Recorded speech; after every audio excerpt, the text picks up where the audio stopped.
Situados cerca del poblado de Putre, en los desiertos que conducen hasta la frontera boliviana, 7 miembros de una patrulla militar chilena se guarecían del frío. La temperatura era de 18 grados bajo cero. Hacia las 3:30 de la madrugada, una misteriosa luz apareció sobre el cerro. Los soldados cargaron sus armas y se apostaron apuntando al intruso. Al dar el alto, una luz iluminó el entorno como si hubiese regresado el día. En aquel momento comenzaba uno de los más extraordinarios casos paranormales de la historia. Algo que sigue siendo alto secreto militar para el gobierno de Chile.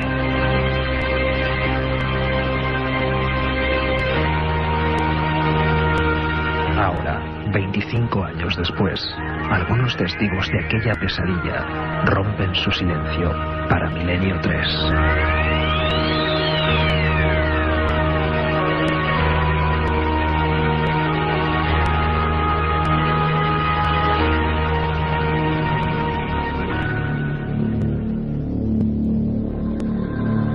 Buenas noches. Poco después de aquel 25 de abril del 77, Óscar Figueroa, gobernador civil de la provincia de Arica y coronel del ejército chileno, proclamó ley de restricción informativa, acogiéndose al Real Decreto 1281. Esto significó un cuarto de siglo de silencio en torno a los hechos que hoy vamos a desvelar. Gracias a todos por la escucha. Este es nuestro último especial y estamos contentos de haberos acercado en estas fechas tan significativas un poco de misterio, de magia y de pensamiento. Carmen Porter, Katia Rocha, Carlos Barroso, este que os habla Iker Jiménez y nuestro compañero y amigo Javier Rodríguez a los mandos de esta nave de investigación, palabras y misterio. Hemos hecho un reportaje intentando acercarnos a la verdad. Estamos seguros de que quizá no hemos conseguido hallarla, pero sí que después de esta hora de emisión de Milenio 3, aquí desde el estudio 1 de la cadena SER para toda España y para el mundo, vamos a tener más elementos de juicio para aproximarnos sin duda a uno de los hechos más extraños ocurridos en el siglo XX. Y el equipo ha trabajado duro, ha indagado, ha buceado en legajos, en hemerotecas, por vía telefónica. Hemos revuelto archivos de medio mundo para que hoy tengáis voces, documentos, hechos realmente extraordinarios. Lo decíamos antes y lo decía el compañero Carlos Barroso en la introducción. 25 de abril 1977. Departamento de Granaderos del Regimiento Rancagua, en una zona conflictiva, la frontera entre Chile y Bolivia. Estamos hablando de la Pampa Yuscuma, un lugar mitad desierto y mitad arborescente, llena de vegetación, a unos 5 kilómetros del poblado de Putre. Estamos hablando de 4.000 metros de altura, a unos 2.170 kilómetros de Santiago de Chile. Se podría decir que aquello era el último rincón del mundo. Y una patrulla armada de soldados, el cabo Armando Valdés Garrido y Humberto Rojas, Iván Robles, Germán Riquelme, Raúl Salinas, Pedro Rosales y Juan Reyes, todos ellos testigos de lo imposible. Algo sucedió aquella noche, algo que hizo que el general Pinochet, de motu propio, con su propia firma, decretara silencio absoluto en torno a estos hechos. Algo que cambió la vida, una historia profundamente humana, que cambió la vida de estos 8 militares. Hoy vamos a intentar saber algo más. Y qué mejor que empezar con las palabras de Armando Valdés, ese cabo que, como luego veremos, se irá convirtiendo en protagonista, quizá no deseado, de esta extraña historia. Hasta hace bien poco, él afirmaba que esto fue una especie de pesadilla. Armando Valdés, al día siguiente de ese 25 de abril de 77, baja de las montañas desoladas de Putre, baja con cara de susto. Algo le ha ocurrido, está pálido como la cera, al igual que sus 7 soldados. Pedro Araneda, un maestro rural, le recibe en su casa. Intenta calmarlos. Estas son las primeras palabras. Estábamos de guardia nosotros tranquilamente conversando, charlando para no quedarnos dormir la noche, como hace mucho frío ya, hace 18 grados bajo cero muchas veces. Entonces, bueno, los soldados tenían los apostados de guardia y vinieron a comunicar de que ocurría algún fenómeno afuera. No, yo concurrí al lugar de los hechos, o sea, a distancia vimos una cosa luminosa que descendía y se perdía detrás del cerro, a unos 1500 metros. Y una sola cosa. Efectivamente, después apareció un segundo aparato que se posó a unos 500 metros de nosotros y parece que le llamaba la atención el fuego que teníamos encendido nosotros atrás. Por lo tanto, yo ordené a mis hombres que apagáramos el fuego y lo cubriéramos porque parece que eso le llamaba mucho la atención. Un fuego en mitad de aquella pampa Yuscuma y los 8 soldados mirando fijamente al frente. Hay una luz, un objeto, que posteriormente parece que se divide en otro similar. 2 esferas, 2 luminosidades que poco a poco parece que van tomando tierra.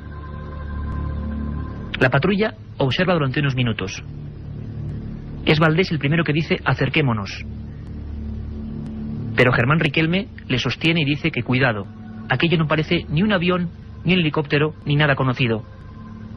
Así lo recordaba, hace apenas unas horas, el soldado Rojas, uno de los que dio la primera voz de alarma. Raúl Salinas, si no me equivoco. Él es Iván Robles Riveros, el suscrito, Germán Riquelme Ovalle, Pedro Rosales grita, miren lo que ven ahí. Entonces, claro, nosotros, al ver como él, en la forma que gritó, salimos los 3 que estaban, 4 que estaban adentro, más el cabo Valdés. Una luz grande, bajó del cielo, ¿cierto? Salió de atrás del cerro, como, ubiquémonos frente a esa sala. Sale en la noche, solo la cosa, y se nos posa al frente. Una luz sale de un cerro y se nos posa al frente. Pasó casi una hora, aquello pulsando, delante de los atónitos 8 militares chilenos. Estamos en un lugar que es muy especial, que al menos en Chile, país con el que hemos trazado durante toda esta semana fuertes lazos de investigación y amistad, es bien conocida por sucesos incluso anteriores al del cabo Valdés. Uno de los pocos periodistas científicos que ha regresado al lugar y ha intentado hacer una reconstrucción de los hechos es Cristian Rifo. Cristian Rifo nos contaba así cómo vio la escena del crimen. Se queda muy cerca de Putre, en la pampa Yuscuma, y cuando yo por lo menos veía y escuchaba los despachos de prensa que se hicieron, digamos, sobre este suceso, uno se imagina, por supuesto, un lugar muy desértico. Lo primero que me llamó la atención a mí es que es un lugar muy verde, donde hay, digamos, bastantes cerros y unas caballerizas ya casi, digamos, en ruinas, donde supuestamente ahí estaban los caballares, que era... Hay que recordar que este es un lugar estratégico del ejército chileno, está muy cercano a la frontera, y era un lugar estratégico porque en ese año, el 77, había muchos problemas limítrofes con los vecinos, tanto Perú, Argentina, entonces el ejército tenía ese destacamento ahí lleno de animales. Es decir, un lugar muy bonito, muy verde, con mucha vegetación y unos cerros bastante impresionantes, que es justamente desde el lugar donde ellos ven, haciendo mención a la historia, digamos, ellos ven aparecer estas luces, una de las cuales desciende atrás del cerro y la otra desciende delante, o sea, a muy pocos metros de donde ellos estaban esa noche del 25 de abril. Hay algo que llama la atención poderosamente de Armando Valdés. Los 306 caballos de ese regimiento se ponen en fila, todos observando la misma luz. Eso hace que cojan las armas y que se dirijan con paso firme hacia el intruso. La Estrella de Arica fue el primer periódico que habló del asunto, del hecho. La Estrella de Arica, completada con un plantel de fabulosos periodistas, acudieron al lugar y lograron fotografiar a la patrulla. Ernesto Arcos lo recordaba perfectamente y nos hablaba de su fe absoluta en que en aquel lugar habían ocurrido hechos anteriores que hasta ahora no se conocían. En todo el sector cercano a Putre está caracterizado como un lugar en el que ocurren con cierta frecuencia fenómenos observaciones del fenómeno OVNI. Incluso hay un caso que es anterior, si no me equivoco, al del Cabo Valdés, pero era de un joven boliviano, y él también habría sido abducido. Lo más interesante del caso es que a él le quedaron, según los testigos de la época, marcas físicas en sus dedos, quedaron unas muescas triangulares, parecían haber sido hechas con un instrumento quirúrgico. Reportero del periódico Estrella de Arica, Ernesto Arcos. Marcas como producidas por la cirugía. Curiosamente, algunos de los soldados nos van a revelar hoy en Milenio 3 que también les pasó algo parecido. Cuando esos soldados al mando del cabo Armando Valdés se dirigen hacia la luz, algunos de ellos notan ciertos golpes secos, como producidos, según sus palabras, por la culata de un arma. Y entonces se produce algo que pasará a la historia clásica de estos fenómenos y que hoy hemos querido recuperar. Una especie de pérdida de tiempo, de somnolencia, de sopor. Los 8 soldados lo recuerdan perfectamente. Valdés, el cabo Armando Valdés, nos recuerda cómo en un momento dado intenta dar el alto y se aproxima él en cabeza hacia la luz. Seguidamente, después de haber hecho este paso que vimos de tapar el fuego, el fenómeno se retiró hacia atrás y se mantuvo ahí por largo de mucho tiempo, por lo menos yo creo una hora estuvo ahí delante de nosotros de forma increíble. Inclusive yo ordené a mis hombres identificarse, lo que corresponde a todo militar, porque para mí era algo, podía haber sido cualquier cosa, por lo tanto mi deber era identificar cualquier cosa que yo diera, lo que sea, poder identificarse, que se acercaran, que trataran de comunicarse con nosotros. No logramos nada. Entonces, ¿un disparo al aire usted? No hicimos ningún disparo al aire, por lo tanto no quisimos disparar por el hecho de que posiblemente podía ocurrir alguna cosa. Quizás se lamentaron de no haber disparado hacia el objeto volante no identificado posado en la Pampa Yuscuma, aquel día de abril de hace 25 años. Quizás se lamentaron porque luego empezaron a pasar cosas extrañas a cada uno de ellos. Dentro de unos instantes, uno de los soldados, el que iba justo detrás de Armando Valdés, va a romper su silencio. Se trata del soldado Raúl Salinas. Lo vamos a escuchar muy pronto. Milenio 3, con Iker Jiménez, en la cadena SER. Primer día, llegada al hotel y alojamiento. Segundo día, ruinas de Petra y pistas de Nazca. Tercero, Sábana Santa de Turín, pirámides de Egipto. Ninguna agencia te ofrece un viaje como este, lleno de misterio y aventuras. Solo Iker Jiménez te lleva a las fronteras de lo imposible. Un viaje de 150.000 kilómetros que recorre el lado más enigmático y sorprendente de la historia. Fronteras de lo imposible, de Iker Jiménez, publicado por Editorial Edad. La otra realidad. Fenómenos extraños. Misterios sin resolver. Milenio 3. En la SER. Raúl Salinas era uno de los conscriptos, de los soldados que estaba allí, en la Pampa Yuscuma, aquel ya histórico 25 de abril de 1977. Vivió los hechos en primera persona y ahora rompe su silencio porque está buscando la verdad de lo que ocurrió allí. Raúl Salinas, buenas noches y gracias por hablar con nosotros desde Chile. Buenas noches. Raúl, tú estabas allí en Putre, en ese lugar, con 7 compañeros más. ¿Qué ocurre? ¿Qué es lo primero que veis? ¿Qué pasa en aquella noche, Raúl? Bueno, esa noche nosotros estábamos haciendo guardia, cuidando los caballos. Y en ese momento la primera guardia me tocó a mí y a mi compañero Robles. Éramos 2, cada 2 horas. En ese momento Valdés los llama a nosotros, y porque en ese momento hacía mucho frío, y nosotros nos acercamos donde estaban ellos, un refugio. Como hacía demasiado frío, teníamos una fogata grande, y en ese momento nosotros íbamos llegando al punto fijo ahí, y a 1500 metros, en la distancia de los cerros, empieza a moverse una estrella mirando, muy pequeña, y en ese momento fue cayendo y cae detrás del cerro y da un color nombrado color verde amarillo. Verde amarillo. ¿Vosotros, Raúl, tenéis miedo en ese momento? ¿Qué es lo que pensáis? ¿Qué es lo que piensas tú? Sí, no, bastante, harto miedo teníamos ahí. Incluso donde estábamos ubicados nosotros realmente no podíamos moverlo, porque es lo mismo que si tuviera cemento en los pies, que no podía mover, no podía arrancar, no tenía para dónde. O sea que vosotros sentís como una especie de estar paralizados. Exactamente. y sobre todo más el miedo que teníamos, porque en ese momento yo no sentí nada de miedo, pero estábamos aterrados, sí, pero en ese momento como cae de esto una estrella y da un color verde amarillo a 1500 metros, bueno, en ese instante yo voy a dar el otro paso, pero yo sentí un golpe fuerte en mi espalda, pero así como ya con hielo, o sea, ya ahí sentí terror.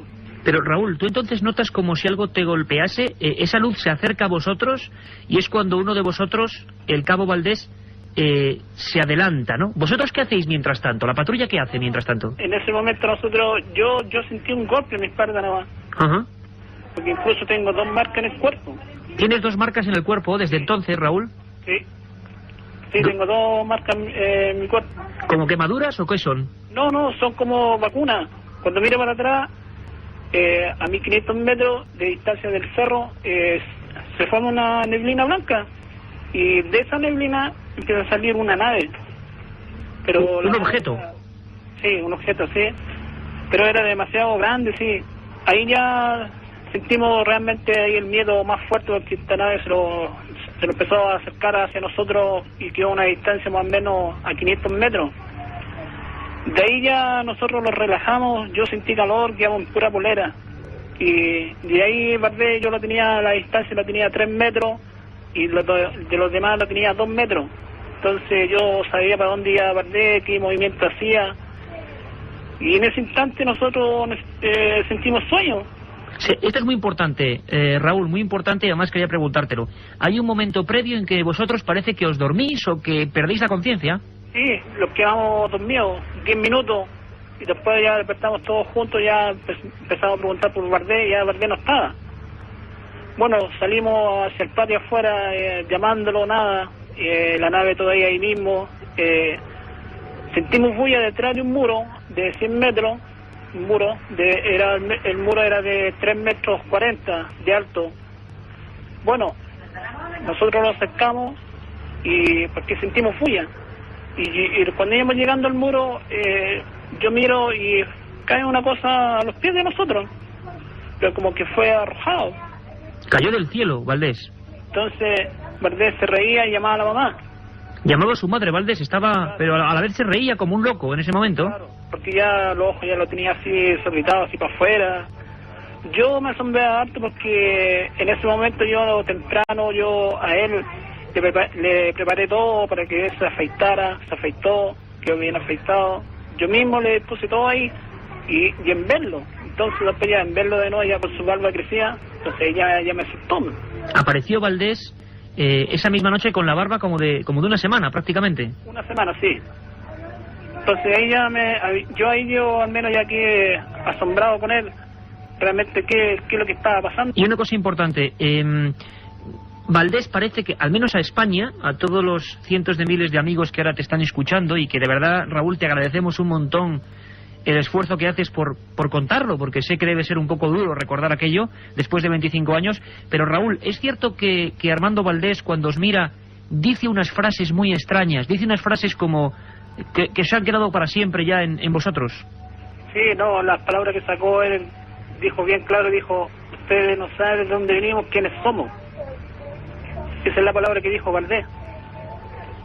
¿Y le preguntasteis algo? Él no respondía. No, nada, porque yo en ese momento, yo al menos no tenía palabra. No tenía palabra yo. ¿Y qué ocurre después? Incluso cuando nosotros nos íbamos acercando hacia el muro, terminando el muro, hay una malla que se ve todo, es visible, se ve todo al otro lado. Yo vi algo y vi una cosa brillar ahí. Pero yo a los demás no le quise decirle nada porque no quise alarmar más de lo que estábamos. Algo que brillaba cerca de donde cayó Valdés. Sí. Incluso lo dibujé, lo tengo dibujado. Raúl, y cuando tú ves eso y cuando bajas, ¿qué ocurre cuando ya pasa todo? Cuando bajáis hacia Putre, el ejército os reclama, os preguntan, os hacen hacer declaraciones. ¿Qué pasa, digamos, el día después, Raúl? No, el día después ya el ejército, ya nosotros íbamos todos, ya estábamos vigilados por los mismos de los clases donde íbamos nosotros no lo dejaban reunirlos de nuevo, los apartaron de todos, de los demás, de Valdés. Yo hasta ahora yo no sé nada de Valdés, de mi compañero, nada.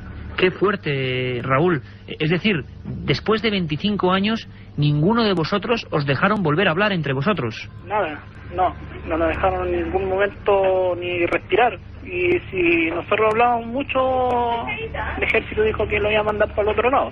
Y era un momento en que la situación en Chile era complicada y tampoco se podía hablar mucho o no obedecer al ejército, ¿verdad, Raúl? Sí, exactamente. Yo con el ejército no tengo nada. Yo al menos viendo mi servicio militar quedé conforme, pero en volver de nuevo no volvería. ¿Os llegaron a hacer alguna prueba médica vosotros después del encuentro, los médicos, para saber qué os había pasado o algo o no? Sí, no, a mí me gustaría en esa parte porque realmente donde a mí ya me han llevado ya, pero esto yo a nadie le he dicho yo de lo mío, de lo que me está pasando hasta ahora. Hay muchas cosas que me han pasado a mí y realmente son fuertes. A partir de entonces, Raúl, una cosa importante, tú personalmente, y sé que es muy difícil, y me gustaría además que me lo dijeras pues con una frase que a ti te salga del corazón en este momento, ¿es difícil olvidar aquello? ¿Y qué crees que era aquello, Raúl, sinceramente?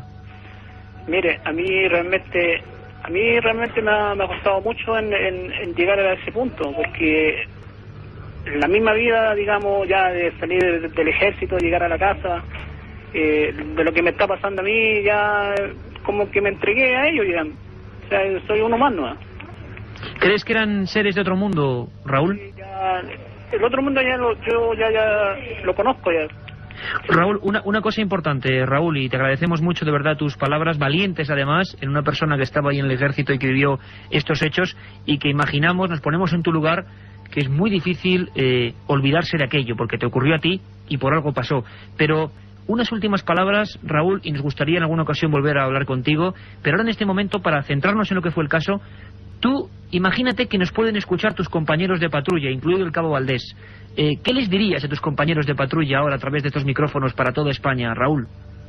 Bueno, para ello me gustaría juntarme de nuevo con ellos, hacer un encuentro de nuevo, y me gustaría juntarme con todo de nuevo, hasta con Valdés, conversar con él y decirle muchas cosas, conversar con ellos, qué es lo que está pasando hasta ahora, porque siempre de lo que me ha pasado a mí no me lo olvida nada. Raúl, y una cosa importante, aquello no se olvida, ¿verdad? Sí, no, para mí no. Hasta el último día te acordarás de lo que pasó en Pampa Yuscuma aquel 25 de abril del 77, ¿verdad? Sí, 25 de abril. Raúl, de verdad, esperamos hablar contigo en más ocasiones, que nos cuentes muchas más cosas. Ahora mismo queríamos hablar de lo que pasó ese día en concreto. Compañero, un abrazo muy grande. Valoramos mucho tus palabras, de verdad te lo decimos desde España. Valoramos mucho tu valentía, el romper tu silencio de esta forma. Raúl Salinas, un abrazo grandísimo desde España. Igual por acá, y me da el gusto de haber conversado con usted y espero recibir noticias algo de ustedes también. Claro que sí, Raúl. La comunicación. Lo haremos, Raúl. Un abrazo muy grande a Raúl Salinas, que estaba allí, soldado militar chileno, que estaba allí en la Pampa Yuscuma y que ha roto su silencio para Milenio 3, para contarnos algo que ya estamos vislumbrando. Un hecho, no sabemos cómo interpretarlo, pero un hecho misterioso que asoló esa región de Putre hace 25 años y que desde luego, fuera lo que fuese, marcó la vida de estos soldados.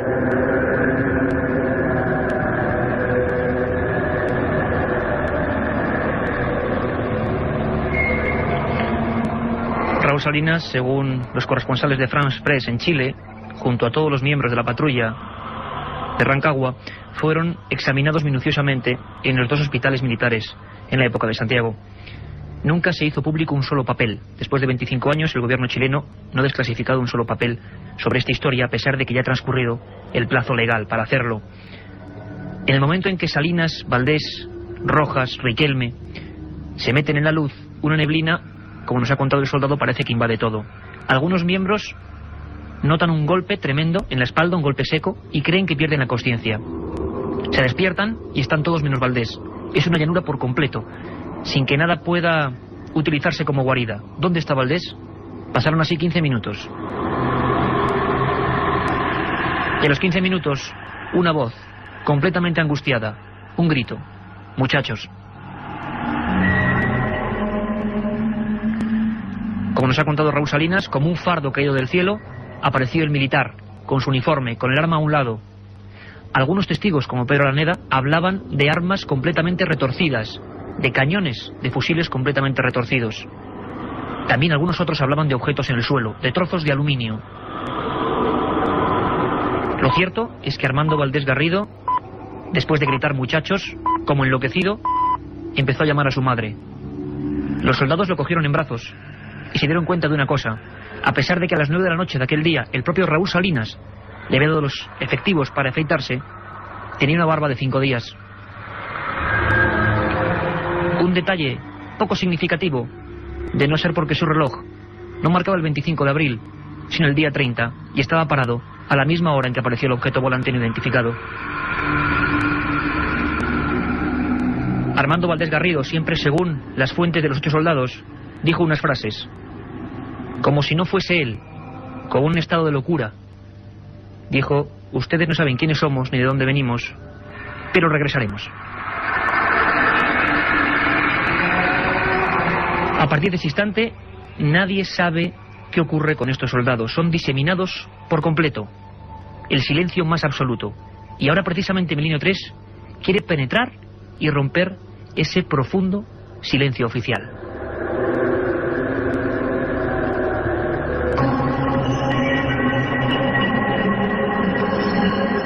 El valeroso cabo del ejército chileno fue obligado a guardar silencio sobre lo ocurrido en los desiertos de la Pampa y Uscuma. Los miembros de la patrulla, uno a uno, fueron destinados a diversos lugares alejados entre sí. Comenzaba un largo silencio de más de 25 años, por orden directa del general Pinochet. Armando Valdés y los suyos no volvieron a verse jamás y fueron sometidos a diversas pruebas médicas en busca de una complicada verdad.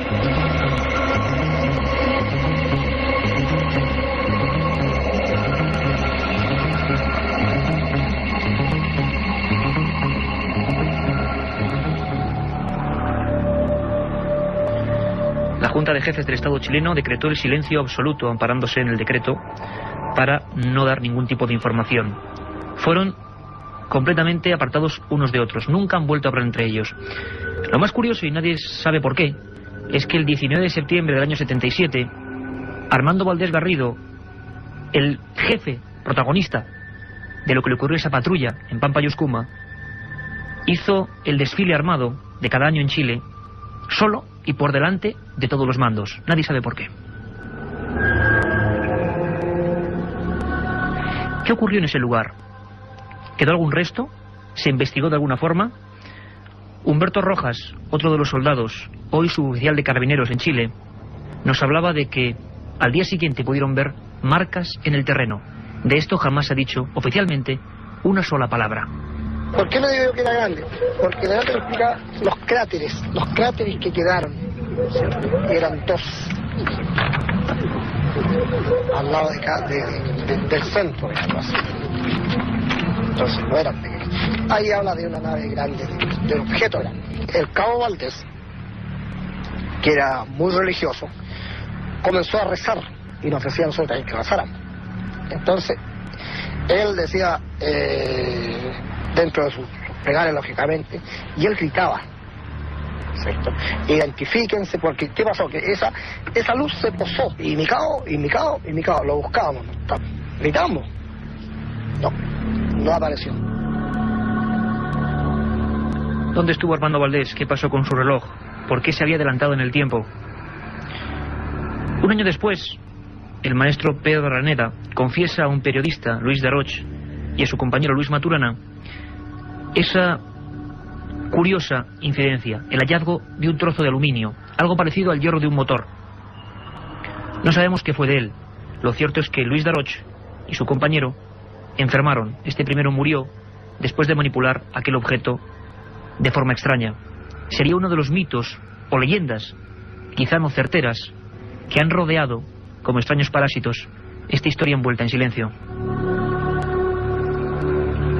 3 días después, el Mercurio, la Estrella de Arica, los principales periódicos de Chile copan sus portadas con la historia de la patrulla del regimiento Rancagua, que perdió el tiempo, que perdió el sentido de la realidad y que se difuminó de alguna forma en aquella neblina extraña con dos objetos sobre Putre. Hubo un informe concreto, que son las únicas letras oficiales que en aquel momento el ejército da sobre el asunto. Comunicado oficial de la Junta de Gobierno Militar de Chile. Primero, el ejército no se pronuncia a los hechos mismos relatados por los integrantes de la patrulla. Segundo, desde el momento que sucedió el hecho hasta que este fue dado a conocer por la prensa, no se había dado versión oficial por parte de esta institución. Tercero, se manifiesta que las versiones dadas por la prensa hasta este momento son, en lo general, coincidentes con los relatos de la patrulla.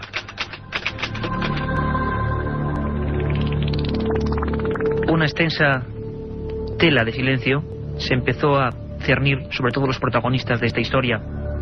Hubo un periodista, Jorge Faundes, que poco después de aquel incidente intentó saltarse aquel decreto 1281, con el que el caso había sido hundido en el más absoluto de los anonimatos.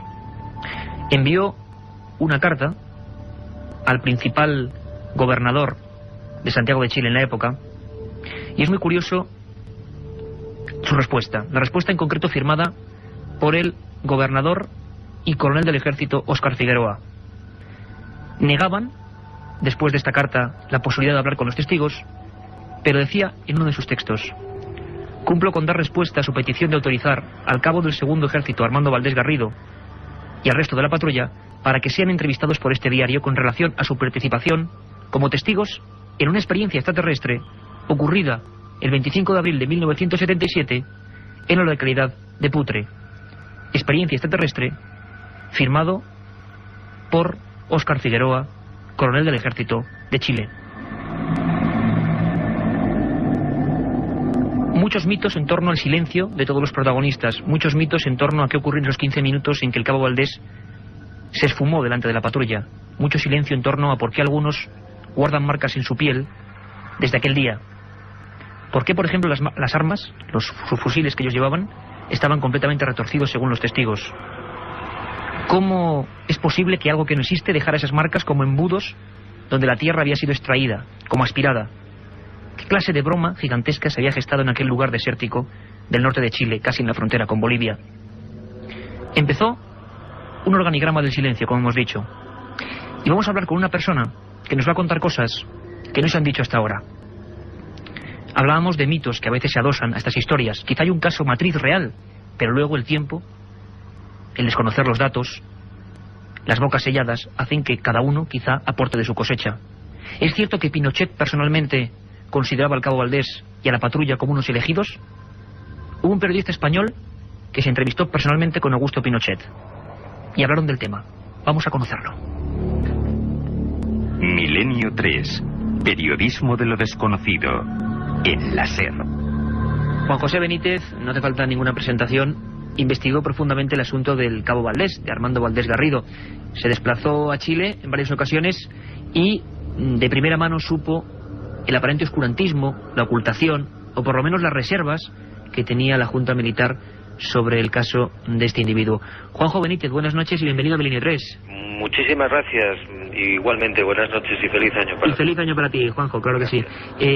Bueno, no sabemos si nos encontramos ante un mito, si nos encontramos ante, bueno, una exageración o casi una leyenda, o es cierto, Juanjo, tú que lo has vivido en tus carnes, que la órbita militar chilena tenía mucha prudencia con el caso del cabo Valdés. Pues mira, yo no he publicado todavía, no he publicado nunca lo que ocurrió a ese respecto. Puedo decirte que en una de las visitas que yo hice a Chile llegó a mi conocimiento de que efectivamente los militares chilenos habían participado en la investigación del caso del ahora sargento Valdés, y era lógico porque entonces el entonces cabo pues era un militar, ¿no?, del ejército de tierra. Bueno, total, que resumiéndote un poco la historia, yo me puse en contacto con determinados militares chilenos y me lo confirmaron. Y bueno, pues en sucesivos viajes, con gestiones que fueron bastante laboriosas, al final del año 89, yo tuve la oportunidad de tener una conversación de 4 horas con el entonces general Pinochet, en su casa, en privado, y yo recuerdo que estuve hablándole del tema de los papeles de los militares sobre el caso Valdés durante esas 4 horas. Entonces, el general me contestaba siempre saliéndose por la tangente, me decía que este hombre estaba loco y que no era cierto y que aquello no era verdad y que era una tomadura de pelo. Entonces yo recuerdo que en un momento determinado de la merienda se levantó, se fue a un despacho que estaba enfrente, tomó un teléfono y habló con alguien. Y entonces, bueno, yo supuse que era una conversación pues que tenía entonces Pinochet con alguien de su equipo, o particular, no lo sé. Total, que regresó a la mesa, seguimos hablando de lo divino, de lo humano. Yo seguí insistiendo en la posibilidad de conseguir esos papeles, pero el general, pues nada, se hizo absolutamente el loco. Bueno, total, que me marché de la finca de este hombre y al día siguiente, a primera hora de la mañana, llamaron a la puerta de mi hotel, apareció un militar vestido de uniforme, me pidió el pasaporte, yo me identifiqué, pensé que había metido la pata en algo, y cuando ya el hombre se aseguró de que la persona que tenía delante era la que correspondía al pasaporte, pues me entregó un paquete diciéndome de parte del general.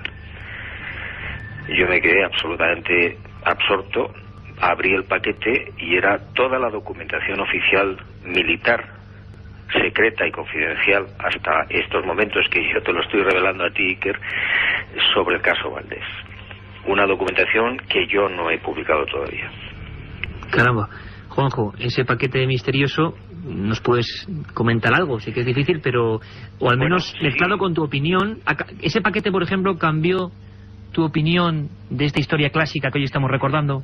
Bueno, no cambió mucho porque yo lo había investigado ya, me había entrevistado con él en 3 ocasiones, con el cabo Valdés, con parte de la patrulla, y yo tenía, y con investigadores chilenos también, incluso con la primera persona que le grabó al cabo Valdés después de aquellos acontecimientos, en fin, había hecho toda una serie de investigaciones que me demostraban que efectivamente había pasado algo muy extraño y que era cierto y que realmente era muy interesante porque habían sido pues prácticamente en 15 minutos el paso de casi de 5 días.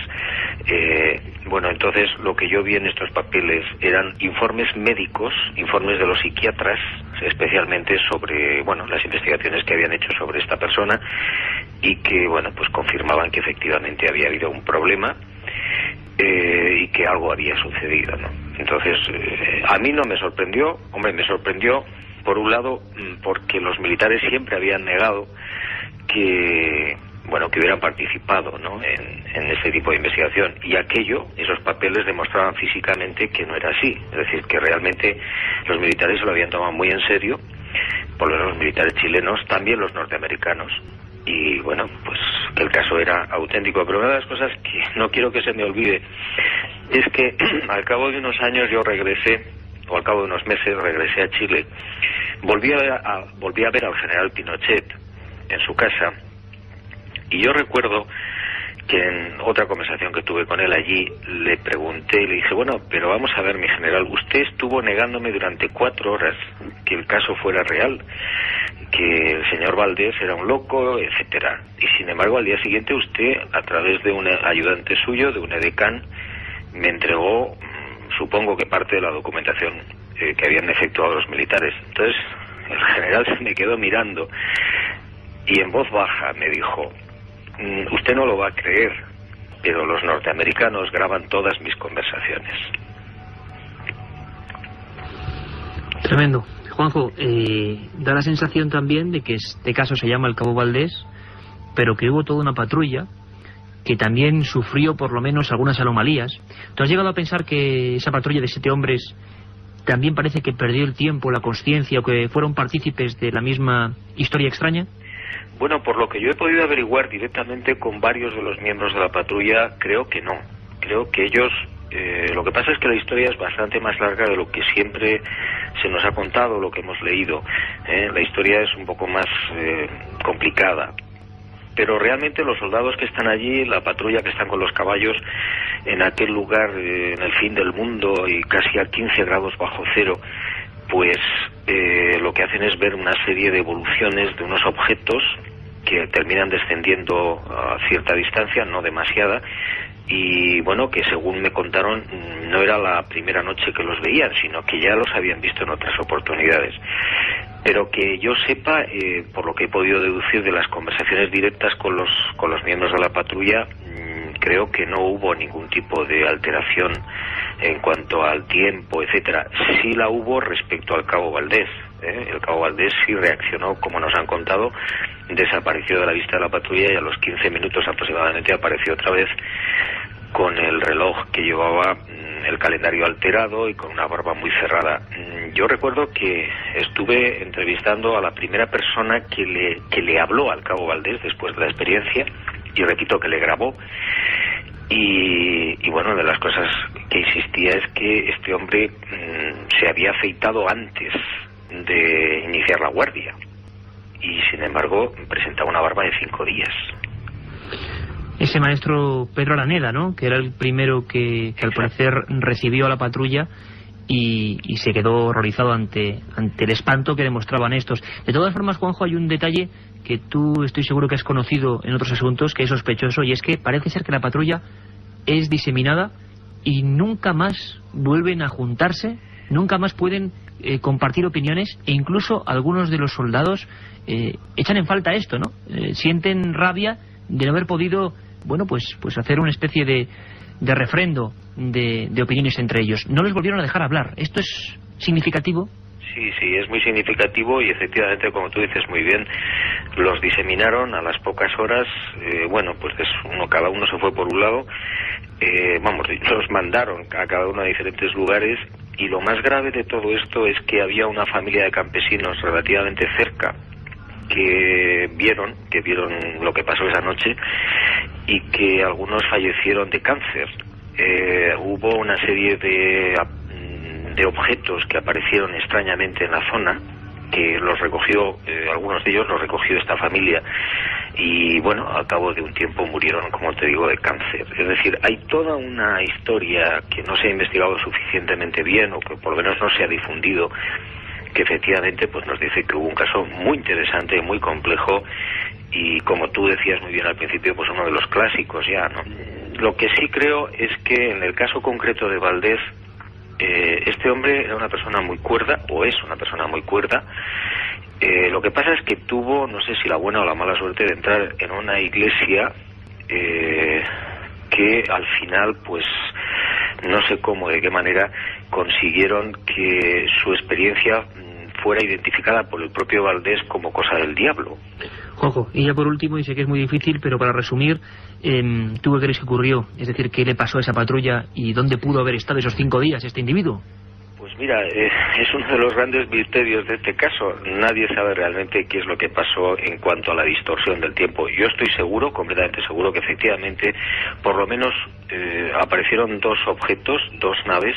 Una de ellas llegó a tocar el suelo probablemente, y no sabemos por qué ni cómo este hombre, el cabo Valdés, pues no sé, fue secuestrado o abducido, o no sé, o teletransportado, no sé qué palabra utilizar, durante 5 días nuestros, pero realmente durante 15 minutos nuestros. Es decir, que es una distorsión del tiempo, pero siempre se ha distorsionado el tiempo al revés. Aquí es en el sentido contrario, ¿no? Yo de eso estoy completamente seguro. Es decir, que Valdés tuvo una experiencia extraordinaria y que fueron testigos el resto de la patrulla y los 300 caballos, que claro, lógicamente no pueden hablar, pero y la familia famosa de campesinos estaban a muy poca distancia. Juanjo, pues una vez más nos has dejado un poco helados con estas nuevas indagaciones, que además te agradecemos de verdad de corazón que hayas compartido con nosotros en Milenio 3, porque nos da la dimensión de esta historia, que no solo es lo que se contó, sino mucho más. Un abrazo muy fuerte, Juan José Benítez. Muchas gracias, Iker. Un abrazo y suerte para todos.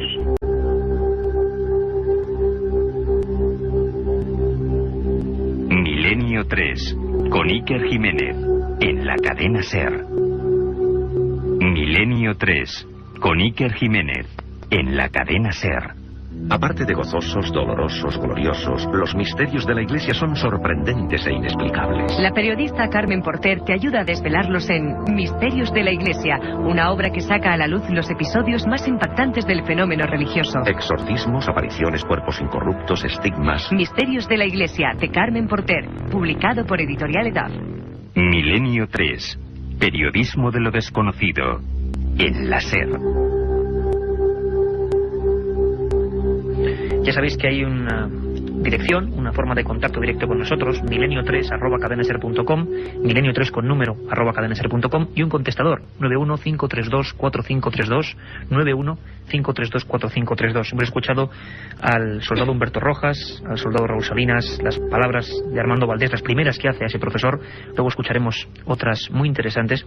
Y la verdad es que nosotros queremos agradecer a todo este equipo, Carlos Barroso, Carmen Porter, Katia Rocha, Javier Rodríguez a los mandos técnicos. Queremos agradecer el agradecimiento a la labor, a la amabilidad que han tenido algunos periodistas e investigadores chilenos como Víctor Hugo Palma, del Diario Austral, Cristian Rifo, de Terra Chile, Ernesto Arcos, que antes hablábamos con él, de la Estrella de Arica. Pero sin embargo, ha sido una experiencia bonita, porque nuestra productora Katia Rocha, por ejemplo, que se ha encargado de llamar a la esfera militar, a los principales periódicos, a todos los que podrían ofrecer una información concreta, se ha encontrado con esa tela de silencio que no es digno de las leyendas, sino que ocurre. Y tú lo has vivido, ¿verdad, Katia Rocha? Buenas noches. Sí, buenas noches. Yo, en primer lugar, experiencia bonita no le llamaría, porque no fue una experiencia bonita precisamente. Cuando llamas a algún sitio, como aquí intentamos localizar directamente el domicilio del cabo Valdés, lo hicimos, que pero se ha cerrado en banda, además. Sí. Hay que decir que el cabo Valdés, nos contestaba. Hay que decir, Katia, que el cabo Armando Valdés Garrido, el que tenemos sus primeras palabras y algunas más completamente casi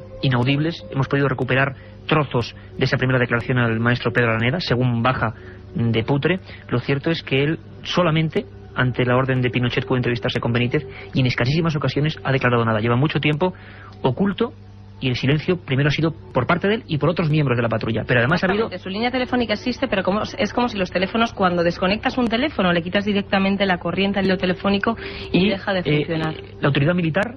Bueno, cuando hablamos también con los jefes de carabineros, tanto de Putre como de Arica, allí, al principio, cuando llamas a Chile, en todos los casos que hemos llamado, hay como mucha ilusión, ¿no? Cuando dices que llamas a una periodista desde España, llamas desde una emisora de radio, un programa en cadena, la gente le hace ilusión. Cuando preguntas por el caso en concreto, siempre era un silencio, en todos los casos. Y era bien conocido el caso, ¿verdad?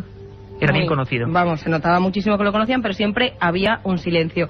Después las contestaciones a las preguntas eran esquivando, escurriendo el bulto, como se diría vulgarmente, y pasando la pelota a otro sitio. De los de carabineros nos pasaron al ejército. En el ejército la directora de Relaciones Externas me hizo una lista de un montón de papeleo que tenía que hacer, que me llevaría 4 o 5 días. No me importó y le dije que estaría dispuesta a hacerlo.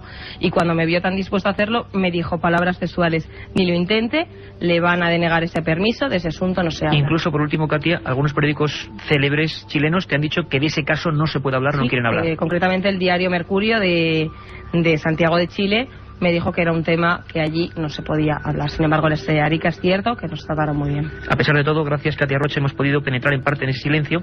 Un silencio que nace del propio cabo Valdés y de esa patrulla, que incluso denuncia amenazas concretas, no solo de militares chilenos, sino de norteamericanos. Es el caso de Raúl Salinas. Incluso amenazas de muerte. Son siempre sus palabras. Armando Valdés, según esas entrevistas oficiales que pudo dar gracias al permiso de Pinochet, dijo que era una experiencia poco menos que terrorífica, que él no recuerda nada, y que al mismo tiempo que otra parte de la patrulla escuchan todos junto a la luz una cosa curiosa, como absurda: una risa, una carcajada de alguien.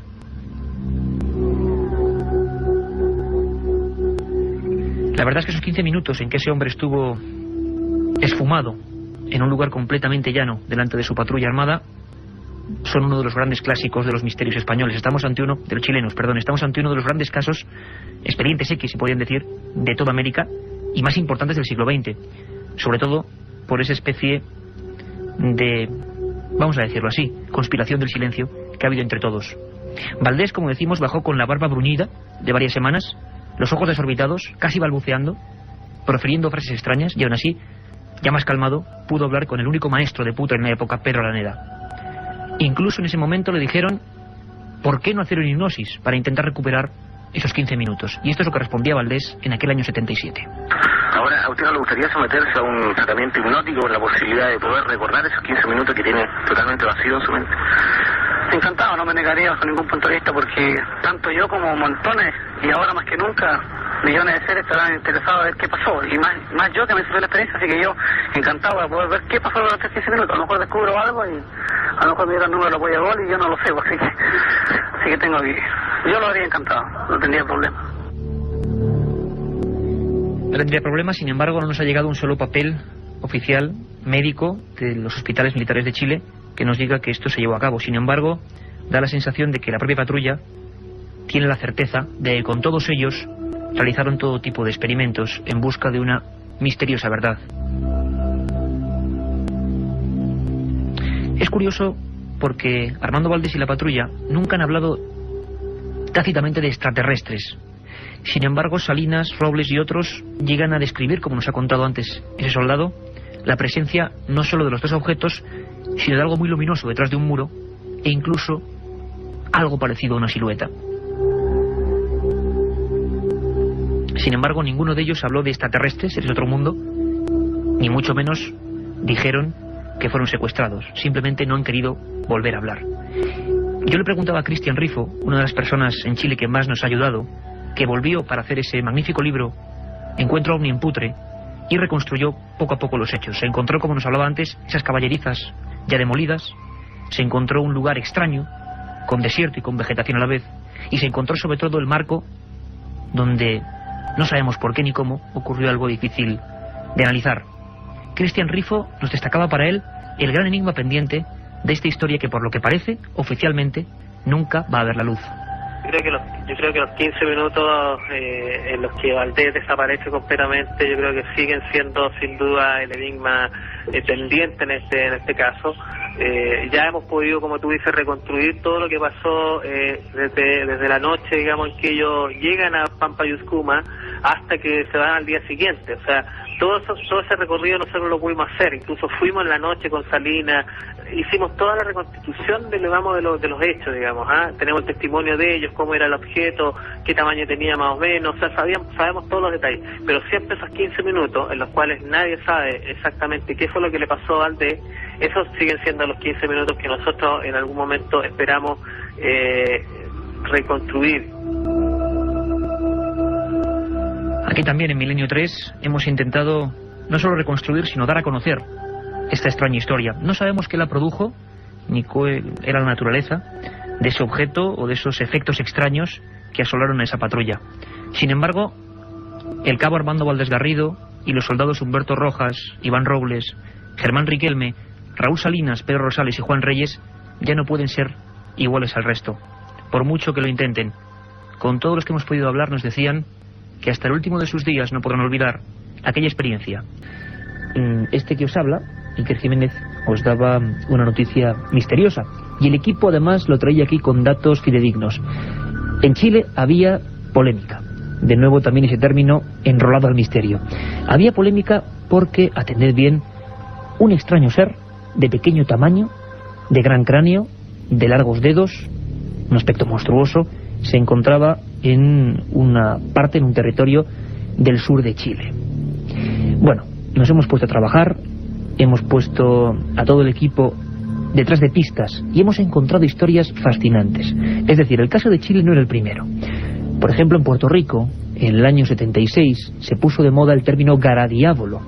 ¿Qué significaba eso? Bueno, pues era más o menos una especie de criaturas misteriosas que parecían seres de las profundidades y que incluso coparon partes de algunas revistas en la época que se editaban en España y en Sudamérica, por ejemplo, Mundo Misterioso. Bien, parecían realmente diablos del mar.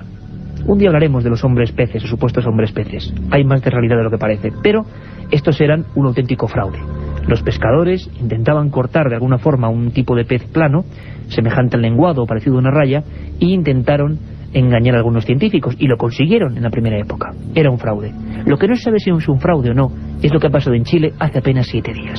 Una criatura que parece un feto, parece un niño, que está fosilizado, o mejor dicho, momificado, sería la palabra en sí mismo, y que tiene la típica imagen que todos hemos recordado o visto en la literatura fantástica de lo que sería siempre supuestamente un extraterrestre. Y nos pusimos en contacto rápidamente con Chile, ni más ni menos. Allí Jaime Ferrer, director del Calama UFO Center, el primer organismo que ha investigado este asunto, nos hablaba de que les parecía algo muy raro, que la prensa ya buscaba una explicación, que la ciencia buscaba otra, ese ser diminuto como la palma de una mano y tan extraño. Y hablaban de un feto quizá teratológico, monstruoso, deforme, de algún tipo de marsupial. Pero no estaba muy claro. Para muchos investigadores chilenos como Jaime Ferrer, que ahora vamos a escuchar, había otros casos anteriores que demostraban que no se parecía a ninguna anatomía conocida. Ahí está con ustedes Jaime Ferrer. Yo he investigado 3 casos con características similares y resulta de que este tipo de seres son bastante reales. A mí me llama la atención y hemos estado en una, no discusión, sino que hemos estado conversando al respecto con respecto a estos seres y me da la impresión a mí de que no sería lo que fue afirmado por el señor el doctor veterinario don Arturo Mann, quien informó que se trataba de un marsupial nocturno. Sin embargo, yo tengo otros antecedentes que manejo. El cráneo no tiene absolutamente nada que ver.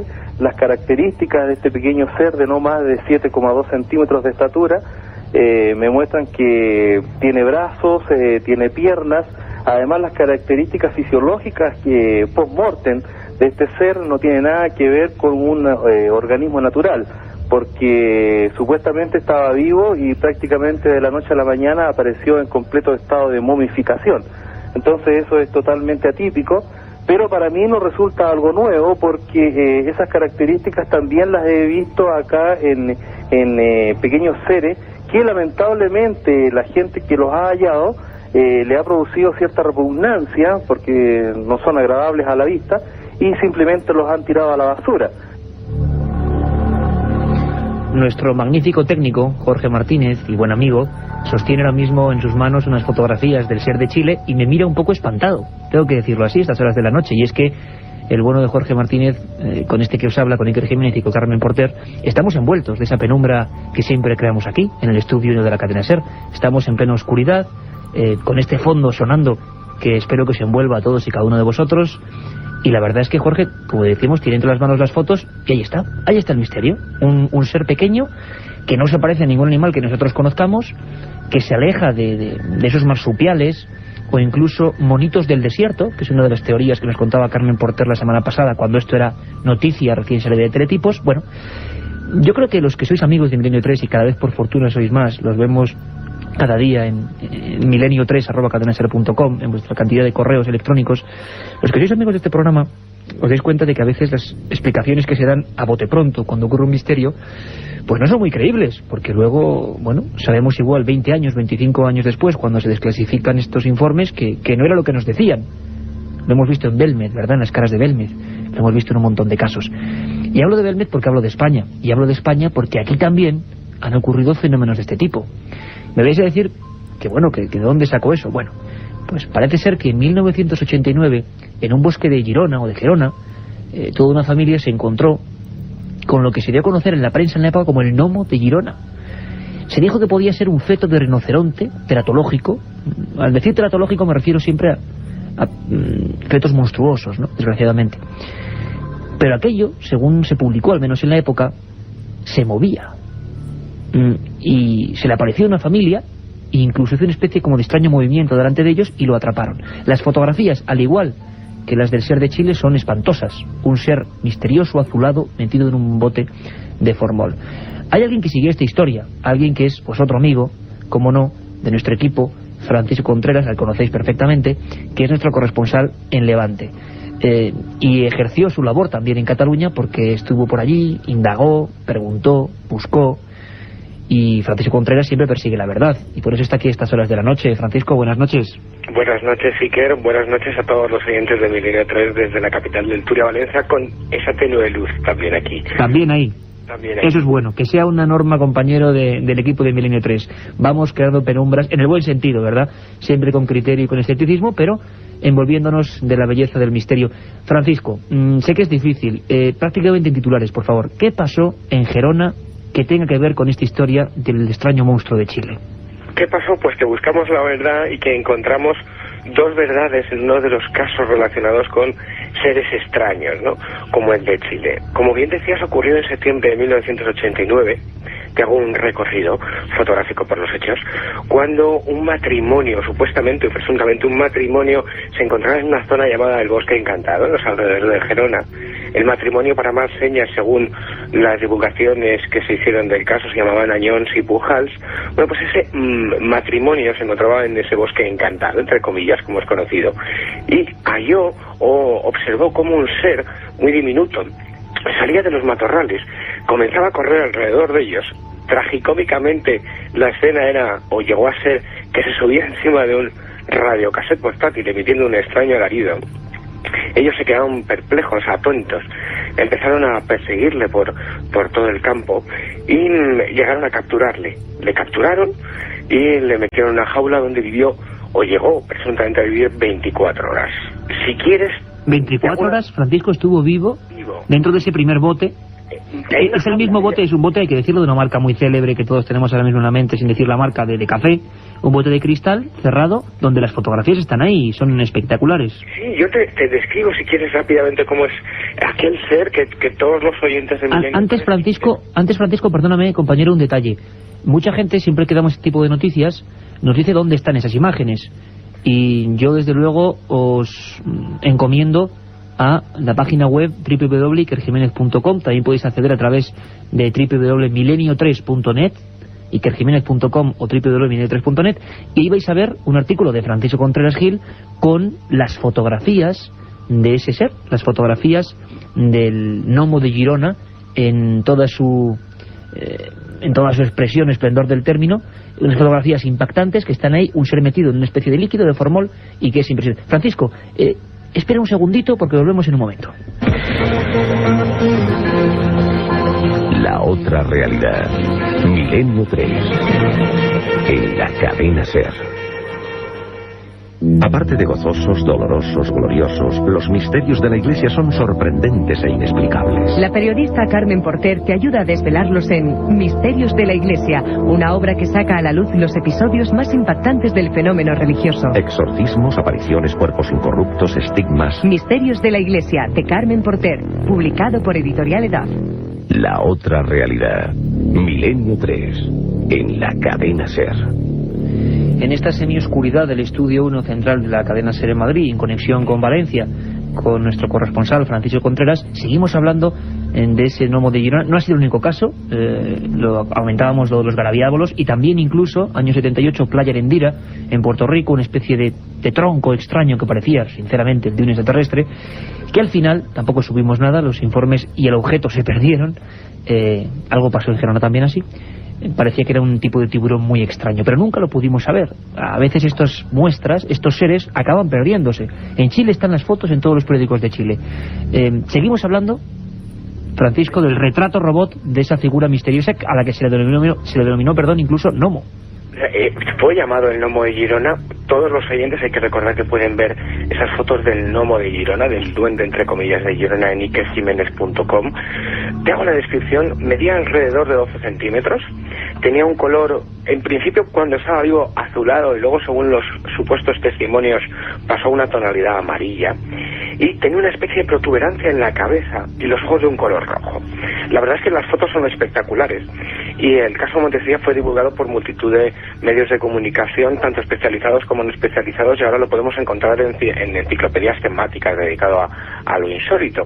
Un caso además bien divulgado y presuntamente investigado por dos personas, que fueron Ángel Gordon y Sebastián Darbo. Claro, con todos estos antecedentes, uno ejerce de periodista y cataloga ese caso como archivo en su archivo, como investigación pendiente, y se pone manos a la obra, y hace unos años tuve la posibilidad de dedicarme por entero a ello. Tenía todos los antecedentes o todos los ingredientes para tener uno de los grandes casos, como ya ocurrió, como bien decías, y que salieron a la luz pública en revistas tan fantásticas y geniales como Mundo Desconocido, que dirigía Andreas Faber-Kaiser.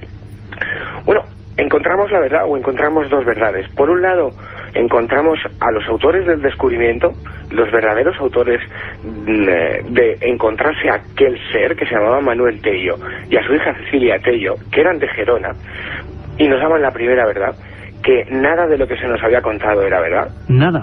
Tristemente, nada de lo que se nos había contado era verdad. Es decir, ni existió ningún matrimonio que se llamaban Añanos y Pujals, es decir, sino que fue un simple y valiente, porque lo contó hombre catalán, se llama Manuel Tello, ni que aquel ser estaba vivo, es decir, no bailó encima de ningún radiocassette. O sea que Manuel Tello, Francisco, se encontró ese ser muerto. Se encontró muerto, iba paseando en los alrededores de su casa, se encontró este ser de 12 centímetros con una protuberancia en la cabeza, ojos de un color rojo y amarillo, esto sí es cierto, se lo encontró muerto, tirado en un camino. Sí, lo que es evidente, Francisco, es que el ser está ahí y es espectacular. Efectivamente, y ahora te cuento cómo fue verdaderamente la historia, una historia tragicómica, te diría yo, porque él se encuentra aquel caso teratológico o feto extraño, que luego daremos algunos apuntes, lo guarda en un bote de Nescafé, lo lleva a la farmacia de su localidad, que vamos a guardar en anonimato, y a los 2 días se presentan algunos investigadores para recogerlo, y es a partir de ese momento en el que lo recogen estos investigadores y divulgadores del misterio cuando salta el boom.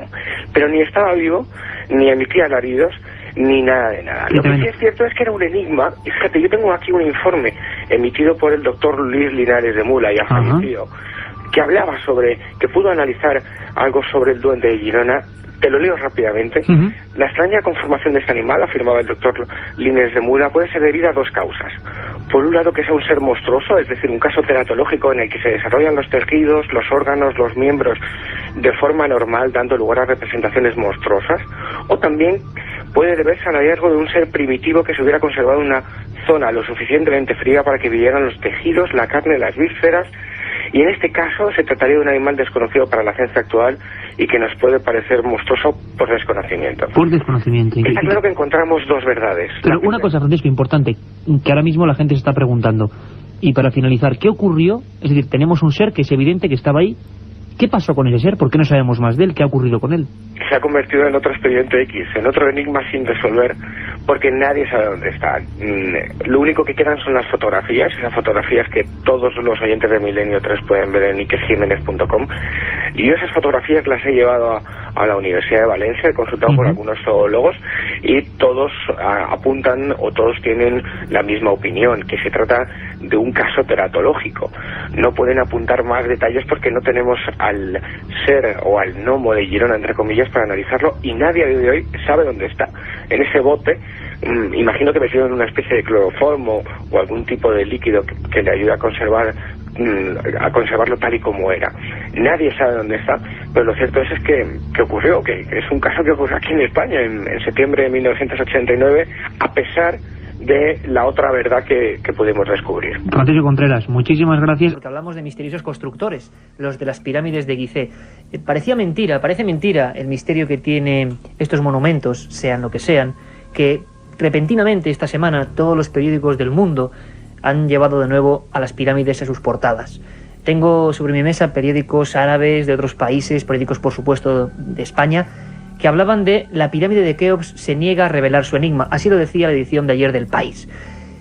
¿Qué ha ocurrido en Egipto para que la información vuelva a dar la vuelta al mundo? Pues sencillamente que un robot llamado Pyramid Rover, con la increíble cobertura de National Geographic, se ha metido en las entrañas de esta construcción, intentando llegar a uno de los grandes enigmas que han guardado la pirámide de Keops, que era la llamada cámara secreta, puerta de Gantenbrink. Vamos a hablar hoy de todo ello.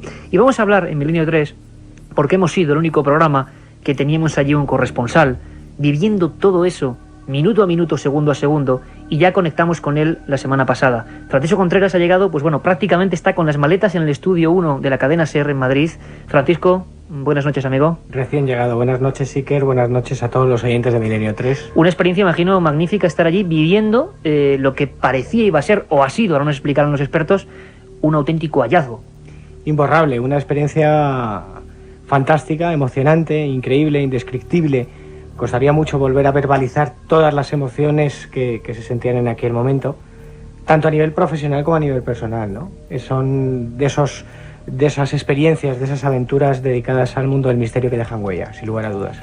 El Pyramid Rover era un robot, es un robot de pequeño tamaño, porque hay que visualizar un poco el conducto del que hablamos, un conducto ascendente que no se sabe muy bien qué sentido tiene, en mitad de esta construcción de lo que íbamos a hablar, y que al final, en el año 93, Rudolf Gantenbrink, un prestigioso ingeniero, descubrió que se frenaba por una puerta, como ha contado Carlos Barroso en esta introducción. Una puerta que no sabemos a dónde va ni de dónde viene, y sobre todo qué contiene en su interior.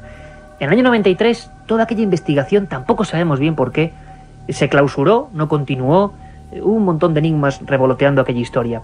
Y después de 10 años, tampoco sabemos por qué, una década después prácticamente, el gobierno egipcio y National Geographic abren esa puerta y se encuentran con un gran misterio. Un misterio del que vamos a hablar, y un gran misterio que es en sí la vida, la construcción, digamos, el ejemplo increíble de tecnología e ingeniería que está levantado en el desierto. Y para eso nos hemos juntado alrededor de esta mesa llena de cuadernos, papeles, anotaciones, billetes de avión.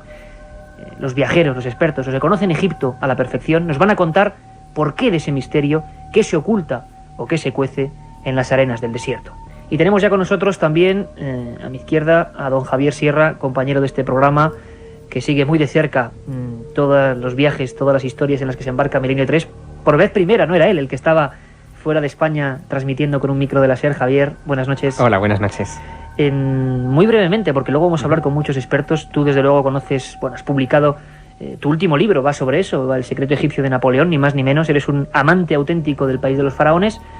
¿Cómo se te queda el cuerpo con esta transmisión, que hay que decir que era, creo que para más de 100 países, para todo el mundo, una expectación tremenda? El robot por fin entraba en la cámara secreta. A ti, no sé, ¿qué titular podrías darnos de todo lo que ha pasado? Bueno, yo el titular que le pondría a esta historia es Expectación, el misterio continúa. Y pondría este titular después de analizar un poco su historia. Hay 3 fechas clave en este asunto a tener muy en cuenta y que la prensa en general ha obviado. La primera es en 1872. Hasta 1872 esos canales no existían. Fueron los hermanos Dixon los que, buscando una cámara secreta, ellos estaban convencidos de encontrar un tesoro dentro de la cámara de la reina, golpeando en la pared, dieron con 2 zonas huecas. 2, no una. Una en la pared sur, que es la que ha explorado National Geographic y que ha transmitido estas imágenes, y otra idéntica en la pared norte. Esa es la primera fecha. La segunda fecha importante de esta historia es en 1993, cuando Rudolf Gantenbrink consigue burlar a los ingenieros que construyeron la pirámide. Demostró 2 cosas. Primero, que aquellas cavidades que habían descubierto los hermanos Dixon en 1872 no eran un accidente en la pirámide, es decir, era una obra de ingeniería hecha ex profeso que se adentraba mucho dentro del monumento, 60 y tantos metros dentro del monumento, la que se exploró en el lado sur al completo, y la del lado norte no se pudo completar la exploración porque había una barra metálica utilizada también por otros exploradores de la pirámide que intentaron raspar allí y se quedaron con la barra dentro, y por lo tanto el robot no pudo salvar ese obstáculo y no se sabe dónde va a parar, ni si va a dar a otra cámara secreta o a otra puertezuela secreta, no lo sabemos sencillamente. Y la tercera fecha es esta, del 2002, cuando National Geographic, siguiendo los pasos del año 93, llega hasta la puerta de Gantenbrink, a la puerta del canal sur, del lado sur, de la pared sur de la Cámara de la Reina, la perfora y encuentra otra puerta. Ahora, tú te preguntabas antes por qué se produce todo esto. Yo creo que la respuesta, y creo que esto debería ser objeto de discusión en esta mesa esta noche, es ni más ni menos que un personaje, que es el doctor Zahi Hawass. Zahi Hawass pone en marcha todo el mecanismo con National Geographic para hacer esta exploración justo unos meses después de que sea nombrado el máximo responsable del Consejo Superior de Antigüedades en Egipto. Es decir, cuando él tiene el dominio, la potestad de decidir cuándo se puede hacer una excavación o una exploración y cuándo no, decide hacer esto.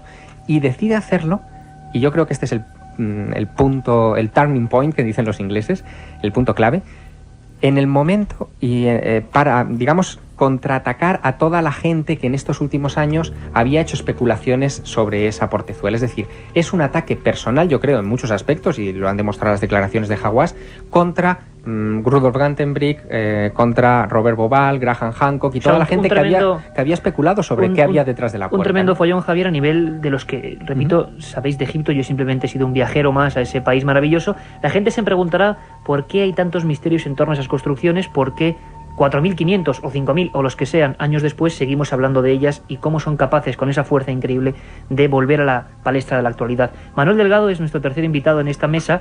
Vamos a tener más y os aseguro que habrá sorpresas, que ha viajado unas 50 veces a Egipto, ni más ni menos, y que conoce muy bien a este personaje que de alguna forma ha vuelto a la palestra, Gantenbrink, ese personaje, ese ingeniero que en el año 93 se encuentra con una puerta, hay que dejarlo muy claro, o lo que parece ser una puerta, que conduce hacia algún lado que quizás nos mostraría un lugar, una cámara, lo que sea, que podría cambiar la historia. Manuel Delgado, buenas noches. ¿Y quién es Gantenbrink?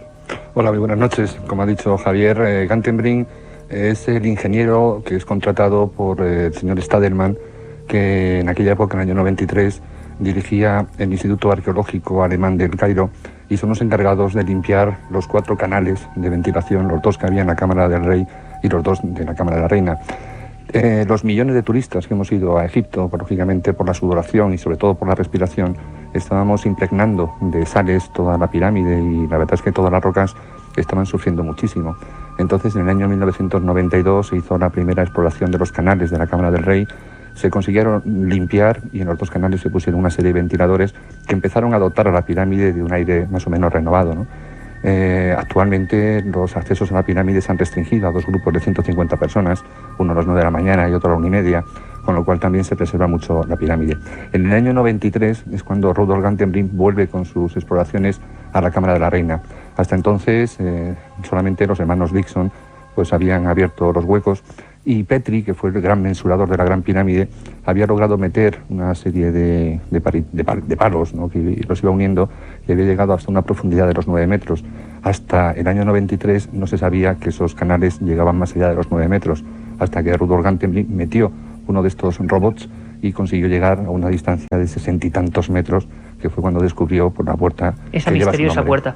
Uno se encuentra, y todo el equipo nos encontramos, Katia Rocha, Carmen Porter, Carlos Barroso, Elena Sánchez, nuestra técnico hoy, llevando los mandos firmemente de esta nave de misterio y comunicación. Nos encontramos muy a gusto entre gente que sabe tanto de ese país que nos fascina. Pero quédense con ese nombre, ¿verdad? Gantenbrink. Volvemos en un momento. Un viaje en busca del misterio. Milenio 3, en la SER. Oiga, por favor, ¿el realizador del spot de Bacardi 5? Sí, soy yo, queda bien, le gusta, ¿eh? Sí, lo hemos estado visionando, está bien. Dice usted Bacardi 5, dice usted que es un ron oscuro, que es distinto al normal. Queda muy bien, yo creo. Dice lo de añejado al menos durante 5 años en barrica de roble americano. Contrapuntos, está bien. Vamos de la cámara arriba, está muy bien. Ahora una sola cosa, que sí, en vez de salir la botella de Bacardi 5, sacaste una lata de tomate. Pues es que mi mujer tiene un supermercado y pues aquí le damos salida. Ya, pues es que no es lo mismo, ¿eh? Pero iluminado bien, ¿no? Sí, no, la iluminación está correcta. Eso es lo importante. Bacardi 5. El ron añejo que no te esperabas. Aparte de gozosos, dolorosos, gloriosos, los misterios de la Iglesia son sorprendentes e inexplicables. La periodista Carmen Porter te ayuda a desvelarlos en Misterios de la Iglesia, una obra que saca a la luz los episodios más impactantes del fenómeno religioso. Exorcismos, apariciones, cuerpos incorruptos, estigmas. Misterios de la Iglesia, de Carmen Porter, publicado por Editorial Edad. La otra realidad. Fenómenos extraños. Misterios sin resolver. Milenio 3, en la SER.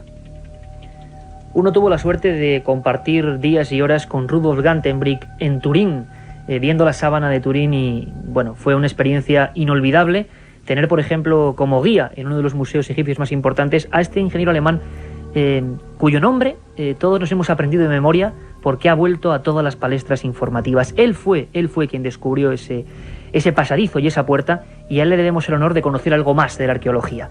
Me gustaría saber cómo se encuentra, cómo está y qué opina Rudolf Gantenbrink. Rudolf Gantenbrink, buenas noches. Buenas noches. ¿Cómo te encuentras? ¿Qué tal va todo? ¿Cómo ves todo esto que está pasando ahora mismo? ¿Qué opinas? Va muy bien, todo va muy bien.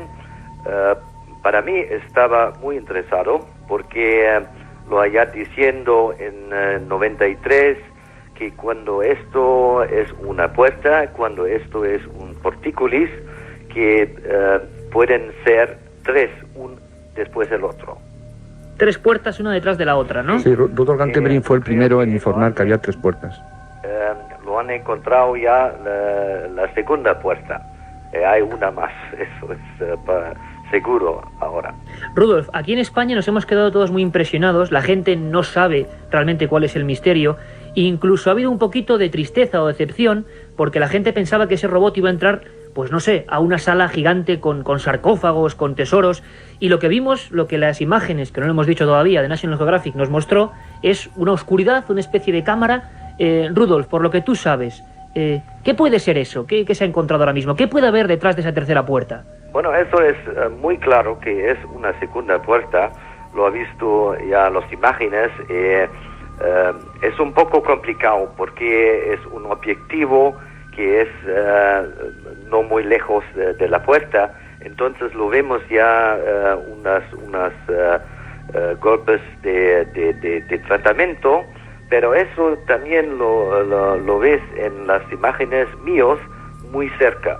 Entonces estamos muy cerca, pero muy lejos lo vemos exactamente, es exactamente la misma puerta que lo ha encontrado en 93. Rudolf, tú y yo hemos especulado muchas veces sobre la posibilidad de lo que hubiera detrás de esas puertas. No lo ha especulado en este fase, pero ya después este descubrimiento, ahora lo puedo decir algo más, porque una cosa que es claro, que tenemos ahora 2 puertas. Entonces, cuando hay 2 puertas, tiene que ser 3 puertas. Y 3 puertas, portícolis, están siempre y solamente enfrente de una tumba. Hablabas de una posibilidad que hasta entonces no se había dicho y que todavía muy poca gente conoce. Si existe una tumba, ¿quién puede haber enterrado ahí detrás?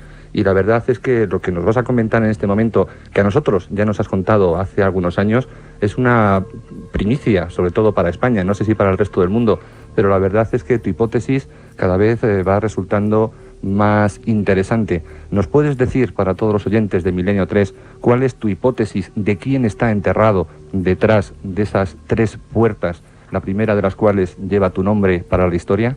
Para mi opinión está la madre de Keops, Hetepheres. La madre de Keops. Sí. Esto explicaría, porque hay que tener en cuenta que la Gran Pirámide es la única pirámide que hay en Egipto donde existen estos mal llamados canales de ventilación. Entonces, si la madre de Keops estaría enterrada al final del canal sur de la Cámara de la Reina, ¿quién debería estar al final del canal norte de la Cámara de la Reina? Para mi opinión es una pequeña estatua de Osiris. Con lo cual... Pero eso para explicar por qué, por eso yo escribo un libro en este momento. Es un poco complicado, pero tú lo conoces un poco, la historia de la tumba de Hetepheres, que lo han encontrado un sarcófago. Lo explicas un poco porque mi castellano es muy mal. No, pero se entiende muy bien, gracias. Sí. Tú lo explicas un poco que lo han encontrado el grupo de Reisner. Sí. La tumba que estaba sin el cuerpo. Efectivamente, lo que quieres decir es que en las pirámides, al lado de las pirámides satélites situadas en la cara oriental de la Gran Pirámide, se encuentra un pozo donde se encuentran Reisner, este arqueólogo, pues descubre los vasos canopes con los restos, con las vísceras de la madre de Keops, de Hetepheres. Se descubre también una especie de tesoro funerario donde existen joyas que aparecen allí, y eso prueba, por supuesto, que no ha habido violadores de tumba. Se encuentran algunos mobiliarios que están hoy en día expuestos en una sala del Museo del Cairo, como puede ser unas parihuelas para llevarla a ella en una especie de silla. Existe también, creo recordar, Javier, una especie como de tumbona.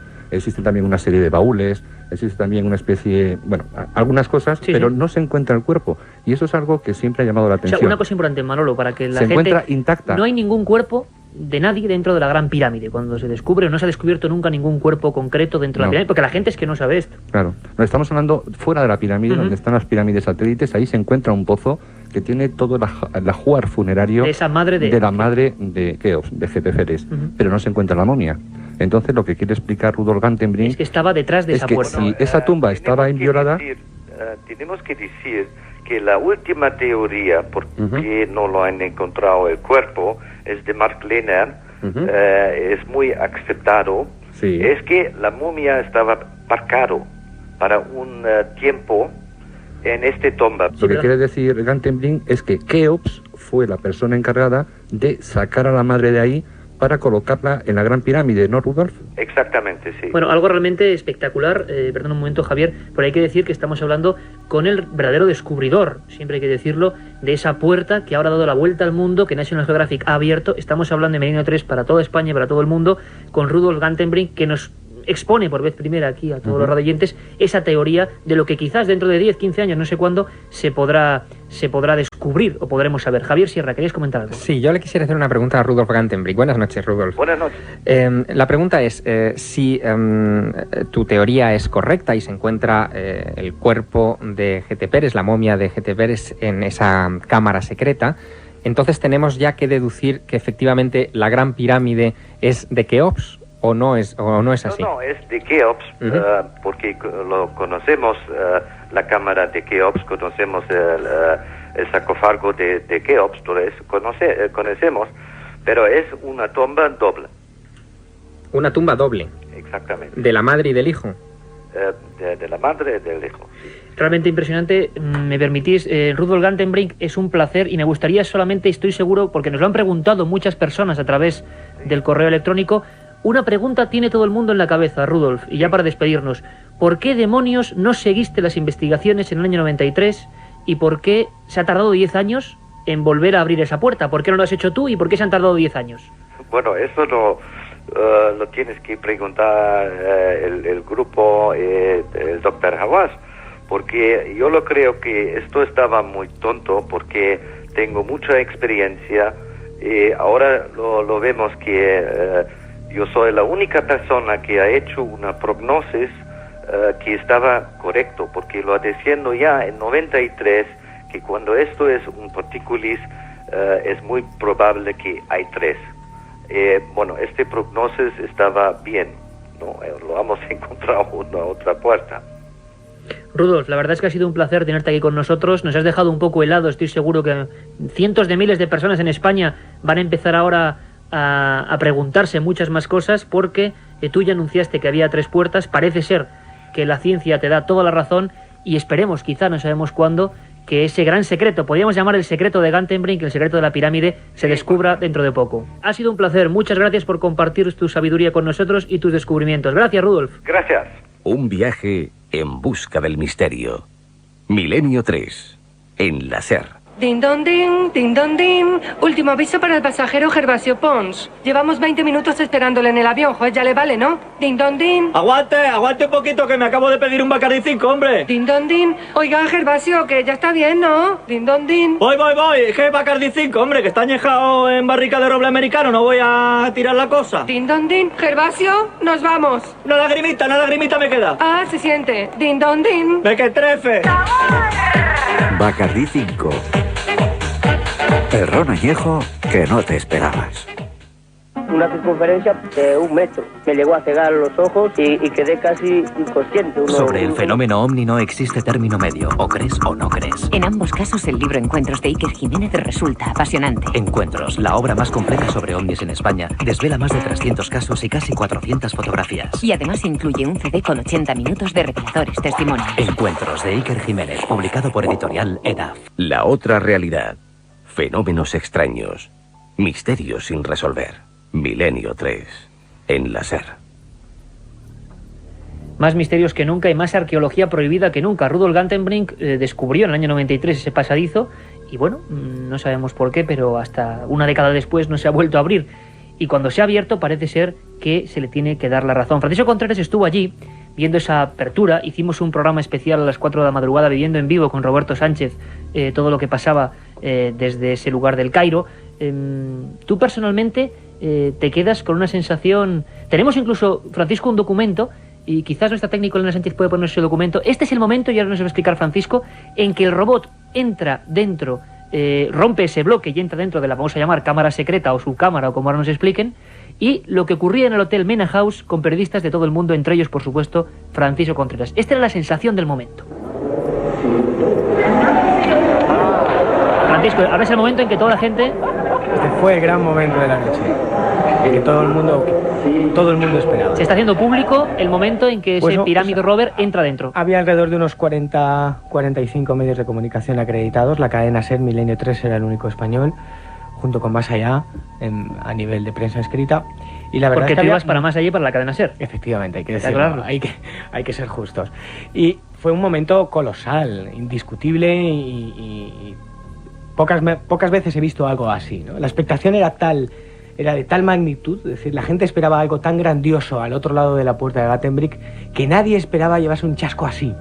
Absolutamente ¿Por qué nadie. chasco? ¿Qué es lo que se ve, Francisco? Es decir, haznos un poco la fotografía. Ese robot sube los 65 metros, creo que son, y rompe el taladro y entra. El canal, efectivamente, lo decía antes Javier y Manolo, mide 65 metros. El Pyramid Rover ascendió poco a poco, y además se vieron pequeñas pantallas de cómo iba ascendiendo esos 65 metros. El tamaño del canal de ventilación es de 15 por 20 centímetros. Iba poquito a poquito subiendo, mientras hacían otras conexiones simultáneas con el cementerio de los trabajadores, donde iban a abrir un sarcófago con 4.500 años de antigüedad, y hacían pequeñas introducciones a modo de Indiana Jones, presentando a Zai Hawass, del cual luego hablaremos, a modo de Indiana Jones, que además daba vergüenza a veces ver cómo Hawass se movía pegando saltos entre las tumbas. Hawass hay que decir que es el jefazo allí en las pirámides, más o menos, para que la gente lo entienda. Pyramid Rover ascendía poco a poco, y justo en el momento en el que se topó con la losa de Gattenbrick ya descubrimos algo que nos dejó anonadados, y es que habían taladrado esa losa.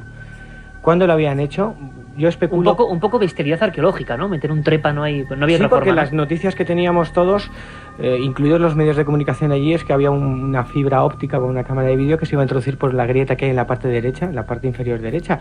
Nadie se esperaba en absoluto que fueran capaces de taladrar esa losa, entre otra serie de cosas, porque eso ya pone incógnitas sobre la mesa. Para taladrar una losa ya han tenido que medir qué puede medir esa losa. Es decir, esto empieza a generar ya especulaciones. Por ejemplo... ¿Y qué se ve, Francisco? ¿Qué es lo que veis allí en el Manor House? El agujero que ya habían taladrado, y la cámara que portaba el Pyramid Rover era una especie de bastón, un periscopio, un catalejo de unos 50-60 centímetros de largo. Se introduce, la imagen es increíble porque ves cómo va atravesando esa losa de color blanquecino. Hay un momento pleno de oscuridad. ¿Qué es la cámara, eso, lo que haya? Ahí se hizo completamente el silencio. Yo creo que todos en esa sala, en la sala Califa, teníamos el corazón en un puño, y de repente aparece un fogonazo de luz, primero muy tenue, pero luego un gran fogonazo de luz que nos muestra otra puerta. Ese momento el que hemos escuchado es cuando los más de 40-45 medios de comunicación pegábamos una gran exclamación diciendo ¡oh, qué es esto! Porque yo creo que todos, en definitiva, esperábamos algo más. Fran Contreras, a mí me gustaría hacerte una pregunta que creo que es importante para luego desarrollar un poco el diálogo. La cámara se introduce, se ve esa segunda losa blanca, que es como originalmente debía ser toda la Gran Pirámide, que ahora está un poco más erosionada, digamos, por el correr de los años y las circunstancias meteorológicas. Pero hay unas declaraciones del doctor Hawass, inmediatamente posteriores, que las reproducen todos los medios de comunicación y las agencias de prensa del mundo, donde él dice textualmente que sobre esa losa hay huellas dactilares, y que esas huellas dactilares demuestran que los egipcios construyeron las pirámides, que no fue ningún ser sobrenatural ni nada por el estilo. Mi pregunta es, y tiene toda la mala intención del mundo porque tengo algunos datos añadidos a esto que me gustaría comentaros después, ¿tú viste esas huellas dactilares? ¿Las vio algún medio de comunicación?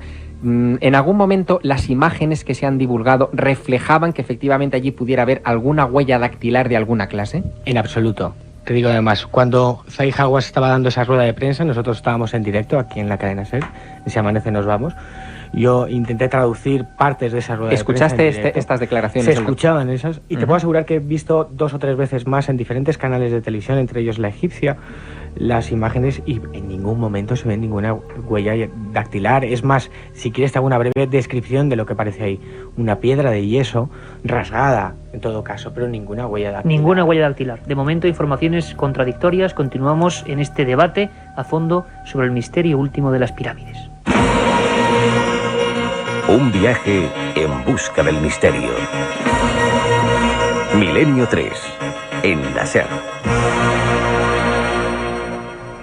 Continuamos aquí, Milenio 3, en este programa especial, abordando todo lo que ha ocurrido en Egipto y de lo que se han hecho eco todos los medios de comunicación nacionales e internacionales. Y hablábamos incluso con el ingeniero Rudolf Gantenbrink, descubridor de esas misteriosas puertas que conducen, vaya ustedes a saber a dónde. Manuel Delgado, ¿tenías alguna intención de decir algo sobre lo que nos ha comentado Gantenbrink? ¿Tú cómo se te queda el cuerpo? ¿Tú sabías? ¿Tenías mucho contacto con él? Claro, para los que somos un poco profanos, ¿no? Lo que nos ha dicho es una tremenda herejía, puede tener algo de certeza científica, ¿lo admite eso la ciencia? Que haya una... Hombre, Rudolf Gantenbrink no es amante de los misterios, o sea que Él y yo tenemos nuestros puntos de vista diferentes. Yo opino que la pirámide no tiene la antigüedad que se le atribuye a la arqueología, sino que es muy anterior. Incluso, bueno, discutimos, pero él ha visto que él afirma que la pirámide la hizo Keops, en fin, o sea, tú que dices no habla viajero, explorador, avezado, una de las personas, imagino que de España, que más ha viajado a Egipto, que no la construyó Keops. No, es una hipótesis de trabajo. Es una hipótesis, Todavía que existe, estaba antes. Todavía existe un gran problema entre asimilar lo que sabemos que son las herramientas de los egipcios de la Cuarta Dinastía con las obras que existen allí en la pirámide. Existen unos taladros, unas perforaciones que es imposible incluso para la tecnología actual. Existen unos cortes de piedra hechos con sierra que es imposible que lo construyeran con cobre. Es decir, el mover 3 millones de bloques de piedra en el periodo de vida de Keops. Es decir, existen muchísimas preguntas todavía sin respuestas en la pirámide, ¿no? Y el atribuir la pirámide a Keops me parece que en este momento es simplemente una hipótesis más de las muchas que hay, ¿no? Deberemos seguir investigando. Incluso el que exista una cámara detrás de estos canales de ventilación podría indicar lo que indican muchísimas personas, que existen otros lugares por donde se pueden acceder a estas cámaras. Es decir, por un canal de 22 centímetros por 22 centímetros es imposible que quepa nadie. Lo que pasa es que a la cámara de allá arriba sí se puede acceder. Hay que tener en cuenta que por estos canales habría que recorrer 65 metros para llegar a esa cámara, pero desde la parte de fuera tan solo hay que recorrer 15 metros. Y entonces, bueno, aquí la gente sabemos que sabían perforar perfectamente y sabían que se podía llegar a otros lugares. Es decir, el que existan cámaras dentro de la Gran Pirámide no implican que aquellas personas que las construyeron fueron los constructores de la Gran Pirámide. Claro, pero lo que ocurre, Manuel, y quizá lo que la gente, los miles de personas que nos siguen ahora y que no se ven de esto, están diciendo, bueno, pero en las pirámides no había sarcófagos, tumbas, no se enterraban los reyes. Bueno, hay teorías para todos los gustos y bastante inquietantes, teoría, ¿no? El sarcófago, por ejemplo, de la Cámara del Rey está sin acabar, por ejemplo, ¿no? Además, no existe un solo jeroglífico dentro de la Gran Pirámide. Existen problemas, por ejemplo, cuando valoras, porque no solamente la Gran Pirámide, son las 3 pirámides que hay en Giza, ¿no? Cuando la pirámide de Kefren, en su interior no existe el más mínimo jeroglífico. En cambio, sabemos que la tumba de Merizag, la esposa de Kefren, está absolutamente repleta de jeroglíficos. Claro, extraña, Estamos ¿no? viendo que existen dos concepciones absolutamente Extraña distintas. que si fueran tumbas, tal y como nos han enseñado los libros de texto, pues no dejaran prácticamente ninguna seña con lo vanidosos que debían ser esos faraones, ¿no? Yo creo que bueno, la conversación, no sé si os apetece que la dirijamos por este lado, ¿no? Pero en primer lugar... Os pediría un momento, por favor, Manuel, porque para acabar un poco la polémica de lo que ha pasado estos días, y haremos más de un programa sobre la pirámide, y ojalá hagamos uno desde allí. Pero para acabar, y volvéis a opinar libremente, porque esto ya nos penetramos, nunca mejor dicho, en lo que es el misterio de la propia pirámide en sí, ¿no? Pero para acabar, como decía, con la polémica de ese robot, ese túnel que pasa, me gustaría contar con la opinión también de un buen amigo, Nacho Ares, director de la prestigiosa revista de arqueología, que nos decía lo siguiente. Sin embargo, aunque si bien es cierto que como pudimos ver todos en directo, no había ni ninguna escultura, ni ningún texto, ni ningún papiro, ni ningún tesoro relacionado con la pirámide, no es menos cierto que desde el punto de vista arqueológico el hallazgo de otra puerta sí que nos acerca más a una realidad egiptológica mucho más cercana a lo que es la arquitectura propia de este tipo de cámaras secretas, entre comillas, que había en los monumentos en Egipto. Es decir, es muy posible que si nosotros perforamos esta segunda puerta incluso haya una tercera, y detrás de esta tercera una cámara en donde seguramente una especie de cenotafio o una habitación ritual podemos encontrar, ahí podemos especular, pues abriendo posibilidades a que sea una tumba cenotafio de Keops o de alguna otra persona relacionada con la Gran Pirámide. El misterio de una pirámide inmensa, su base creo que es como 8 veces un campo de fútbol, imaginemos el Santiago Bernabéu, que se construye hacia las alturas y que además aparentemente los que vinieron después pues no sabían realmente volver a hacerlas, porque los que vinieron después, los faraones que vinieron después, no alzaron cosas más maravillosas.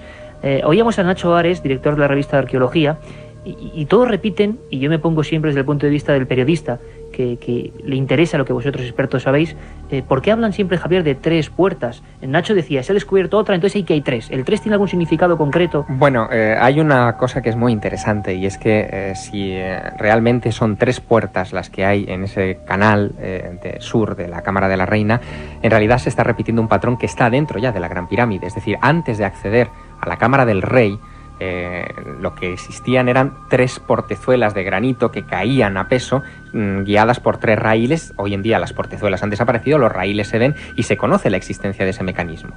Pero esto a mí me gustaría enfatizar una cosa que no se ha dicho. Toda esta información que nosotros estamos discutiendo aquí en este momento, incluyendo lo de las 3 puertas, la hipótesis de una cámara, la tumba que nos ha adelantado Rudolf Gantenbrink, que podía estar ahí como hipótesis de trabajo, todo esto no es sino la punta del iceberg y pequeña de toda la información que está cosechando National Geographic. Lo que se emitió por televisión a principios de esta semana, en realidad es simplemente el exponente visible de una campaña de investigación que lleva muchos días, incluso semanas y meses realizándose. Y es más, el pasado jueves estuvo en Madrid Mark Lehner, que es uno de los jefes ideológicos de todo este asunto, junto con el Dr. Hawass, arqueólogo norteamericano que lleva muchos años... La persona fuerte de National Geographic en este asunto. Efectivamente, desde el año 79 está trabajando en la meseta de Giza en múltiples facetas, incluyendo la Esfinge y las pirámides. Y Mark Lehner, yo le pregunté mucho sobre esta información que se ha escamoteado hasta ahora a los medios de comunicación y que National Geographic irá dosificando a su conveniencia, y le pregunté sobre este asunto, y él me dijo que el canal norte, el que está enfrente de la Cámara de la Reina, también había sido explorado. ¿También? No se ha llegado hasta el final porque tampoco se ha podido vencer ese obstáculo, pero aportaba un dato muy interesante. Parece que el canal norte se mueve en zigzag. Hay al menos 3 recodos antes de enfilar el ascenso, y esto es algo que se ha filmado en este momento. Es que tiene que evitar la Gran Galería. Sí. Además te puedo dar yo pruebas fehacientes de lo que está diciendo Javier. Que antes estaban haciendo exploraciones que nos han contado. Yo llegué al Cairo el sábado, el mismo domingo me pude colar, después de varios pericuetos, varias tramitaciones en la Cámara de la Reina, para ver cómo los propios ingenieros y técnicos de National Geographic preparaban ese programa y preparaban el Pyramid Rover que estaban llevando a cabo.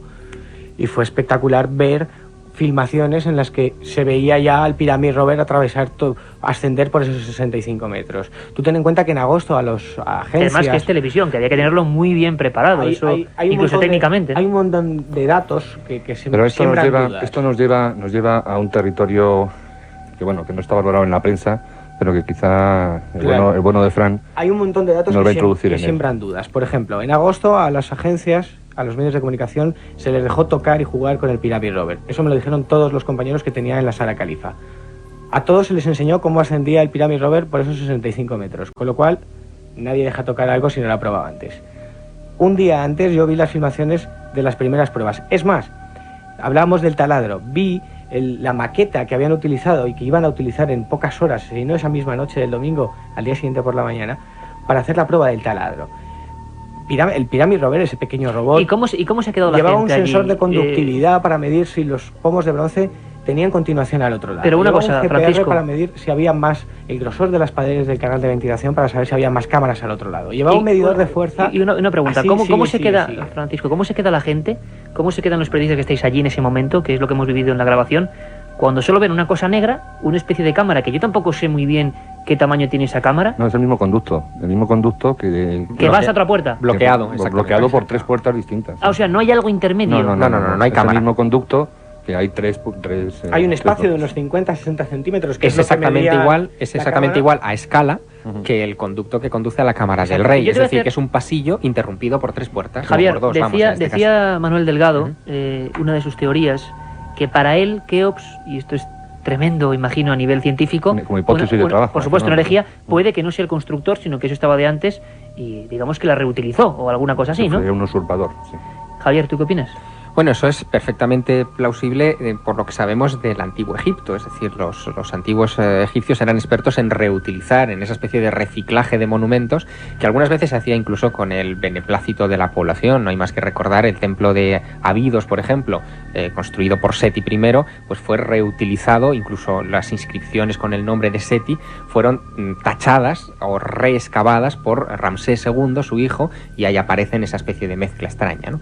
En el caso de la Gran Pirámide, bueno, no tenemos pruebas, es una hipótesis, como dice Manolo, no tenemos pruebas ni en un sentido ni en otro, pero hay muchas cosas que no encajan en Giza con la cronología oficial, muchas. Una de ellas que aparentemente los de después no supieron igualar a la Gran Pirámide, ¿o qué? Primero, que la Gran Pirámide, y en eso están de acuerdo los que dicen que es de Keops y los que dicen que es anterior a Keops, la Gran Pirámide es un monumento único en Egipto. Es decir, no hay nada parecido, ninguna disposición interna de cámaras es ni remotamente similar, quizá con la excepción de la pirámide roja de Dashur, pero como casi excepción. Y otro de los elementos que lo hace único son los llamados canales de ventilación, que evidentemente no eran de ventilación. O sea, eso no se encuentra en ningún otro monumento y por lo tanto los egiptólogos están perdidos porque al no tener referencia de otras pirámides no saben lo que hay después, ni por qué se hicieron, ni para qué, ni nada por el estilo. Pero hay otro elemento que también juega mucho en este asunto y que sigue siendo objeto de agrias controversias, que se refiere a la esfinge y a la erosión geológica de la esfinge. La esfinge tiene un grado de erosión tan alto que geólogos que la han estado estudiando en estos últimos 10 años sostienen que solamente es explicable por la pluviometría, por fuertes lluvias sobre la esfinge que la fueron erosionando durante años y años. El problema es que en el 2500 a.C., hace 4500 años, en la meseta de Giza era una zona desértica ya y no llovía. Tenemos que remontarnos a épocas anteriores para explicar esa erosión acuática de la esfinge y los geólogos hablan de 7000 años antes de Cristo, por lo menos. Eso rompe todas las cronologías. Absolutamente todas las cronologías. Egipto ¿no? No existía para los oficiales. egiptólogos. A mí me gustaría, porque prácticamente pues es una pena y vamos a tener que remontar este programa a otro debate mucho más profundo. Manuel Delgado me indica algo, pero preguntarte sobre todo, Manuel, ¿crees tú que el gran secreto, vamos a llamarlo así, de la pirámide y con ello quizá de esa cultura impresionante está dentro de este pasadizo, dentro de lo que está escarbando el robot o no? Yo creo que sí, pero también habrá muchísimas cosas más dentro de la Gran Pirámide. Es decir, si empezamos a valorar la cantidad de cámaras secretas que existen dentro de la Gran Pirámide, que han investigadores de todos los tiempos, incluso utilizando moderna tecnología, como por ejemplo la Universidad de Waseda, el doctor Yoshimura, como por ejemplo los arquitectos estos Lopion, el francés, como otras personas que han utilizado la microgravimetría dentro de la Gran Pirámide, están detectando dentro del monumento un montón de cámaras que darían veracidad a aquellas antiguas leyendas, a aquellas tradiciones que afirman que desde debajo de la esfinge existiría una especie como de templo del que aparecerían unos pasadizos que irían a las 3 pirámides en una especie de ceremonias de iniciación, y que estos pasadizos recorrerían cámaras del interior de las pirámides a las que no se accede por los ramales actuales que existen. Date cuenta una cosa, la Gran Pirámide, existe la cámara más grande de la Gran Pirámide, la Cámara del Rey, mide 10 por 5 metros más o menos, ¿no? 50 metros cuadrados. Pues como esa cámara podría haber en toda la Gran Pirámide 10.000 por las proporciones del monumento. Es decir, estamos absolutamente perdidos. Lo que a mí me gustaría... Hay un terreno completamente desconocido, de piedra, que no se ha explorado para nada, ¿no? Absolutamente. Lo que a mí me gustaría, independientemente de que en otro programa valoremos un poco la Gran Pirámide y todas estas elucubraciones, hipótesis de trabajo, etcétera, sería un poco abandonar el tema este del robot con algo que creo que no está saliendo en los medios y que para mí es algo muy significativo, ¿no? Tengo aquí delante pues una revista en la que aparece una de las múltiples entrevistas que ha sacado el National Geographic, en la que aparecen unas afirmaciones del doctor G. Hawass, que dice una cosa, dice: estoy harto de arqueólogos aficionados que llegan y se ponen a investigar sin tener la capacidad ni la experiencia suficientes. Llevo años deseando saber lo que hay al otro lado de esta losa de piedra, pero necesitaba la colaboración de una institución seria y solvente para afrontar este proyecto. De esta frase que dice Hawass yo encuentro 4 grandes problemas y 4 cosas que no se atienen a la verdad. Primero, Rudolf Gantenbrink ofreció ya hace muchísimos años todo un equipo destinado a hacer arqueología científica. Y no lo dejaron.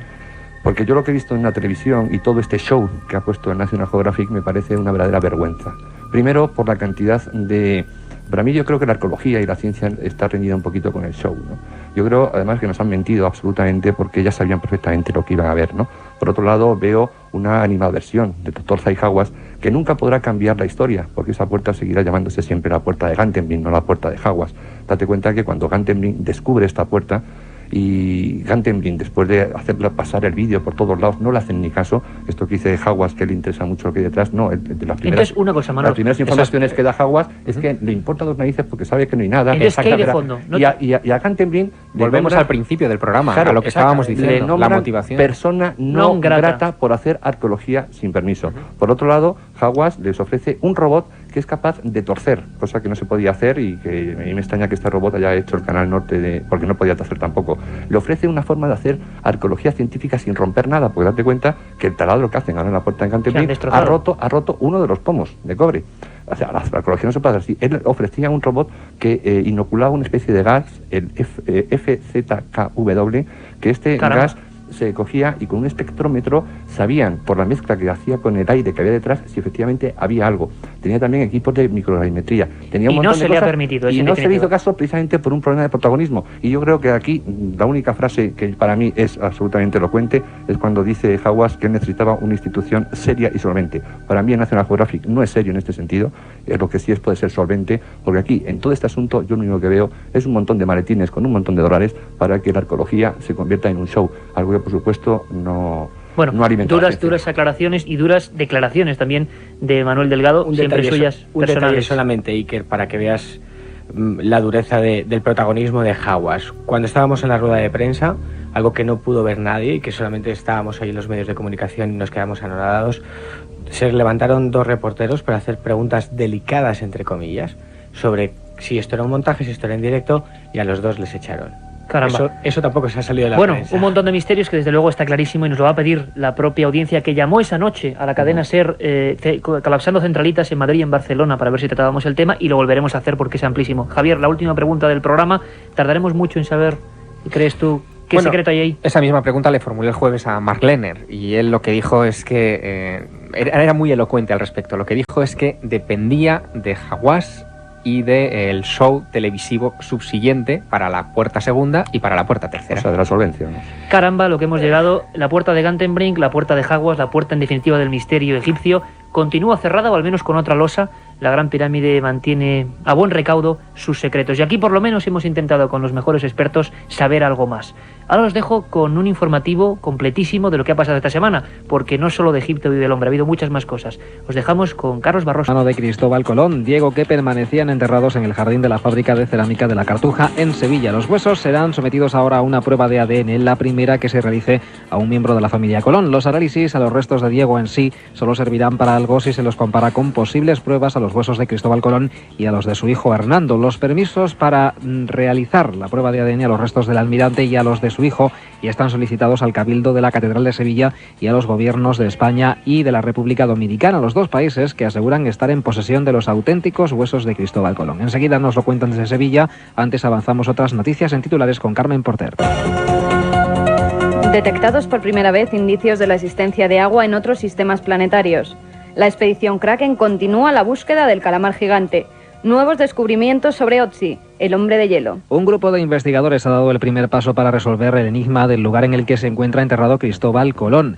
El martes pasado fueron exhumados en Sevilla los restos de Diego Colón, el hermano del almirante, a los que se practicará la prueba del ADN. El resultado habrá que compararlo con los huesos españoles y dominicanos de Cristóbal y así poder saber, entre otras cosas, cuáles son los auténticos. Radio Sevilla, Mercedes Díaz. ¿Dónde nació Colón y dónde está enterrado? El martes, 2 trabajadores de la fábrica de cerámica Pigman de la Cartuja, en Sevilla, abrieron la pequeña urna de zinc donde están los restos de Diego, hermano de Cristóbal Colón, y es el primer paso para descubrirlo. El Departamento de Genética de la Universidad de Granada, junto a otros laboratorios de referencia de Alemania, California y España, realizarán pruebas de ADN a estos huesos y cuando el Gobierno de la República Dominicana y el de España lo autoricen, harán lo mismo con los cadáveres que están enterrados en la Catedral de Santo Domingo y en la de Sevilla. En la capital andaluza está enterrado su hijo, Hernando Colón, y según algunos historiadores, también el almirante. Otros mantienen que está en Santo Domingo. Así que comparando el ADN de estos cadáveres, se despejará la incógnita y también se podrá saber si Cristóbal Colón es hijo del mallorquín príncipe de Viana, porque el Departamento de Genética de la Universidad Granadina ya le ha realizado las pruebas de ADN a ese cuerpo. Varios astrónomos italianos han descubierto la existencia de agua en la atmósfera de algunos planetas fuera del sistema solar. Esta circunstancia aumentaría la posibilidad de que pueda existir vida extraterrestre. Carmen. El equipo italiano utilizó un radiotelescopio de 32 metros para buscar emisiones máser de agua, que son las microondas que podrían indicar la existencia de agua en la atmósfera de un planeta. Y el resultado fue sorprendente, ya que encontraron emisiones de este tipo en 3 sistemas planetarios distintos. Según los astrónomos del Instituto de Ciencia Cósmica y Planetaria de Roma, esta es la primera vez que se detectan indicios de la presencia de una molécula prebiótica en un planeta extrasolar. También declararon que si se confirma que realmente hay agua, sería un descubrimiento histórico y el primer paso en la búsqueda de señales de vida en otros planetas. Los investigadores de la expedición Kraken, que partió hace 2 semanas por aguas del Cantábrico en busca del calamar gigante, continúan sus estudios marinos. De momento el calamar no ha sido visto, pero sí algunas especies de peces bastante extrañas. Nos lo cuenta desde el barco de la expedición, aquel en el que estuvo el equipo de Milenio 3 la semana pasada, el zoólogo y director de Translobe Films, Fernando Iglesias. Pues tenemos, desde la última vez que estuvisteis el equipo en el barco, tenemos algunas novedades, algunas interesantes y algunas, por desgracia, un poco desalentadoras.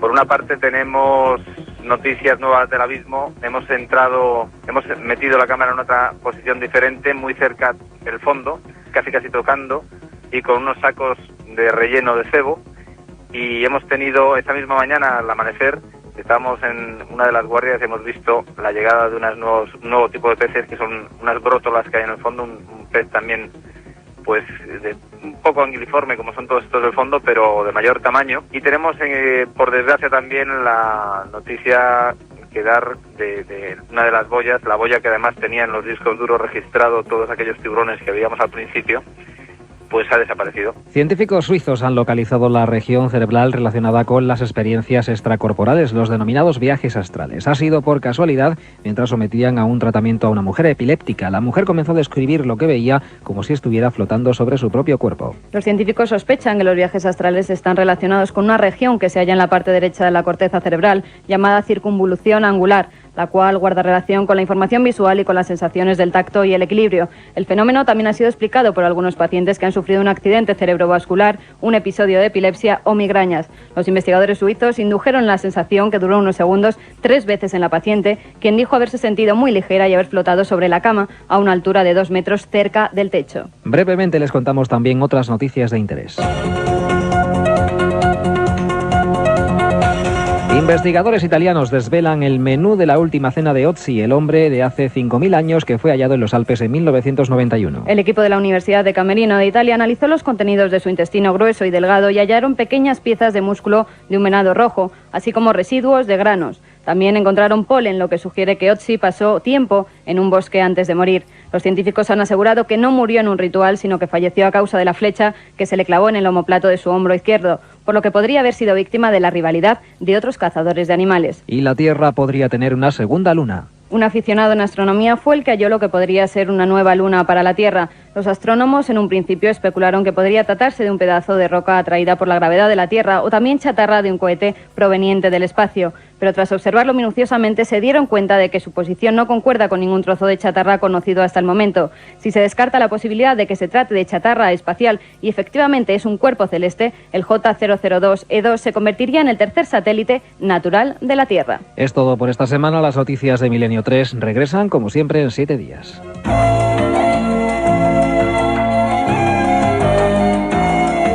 Y nuestra particular sintonía de despedida, avanzando hacia la recta final de este Milenio 3.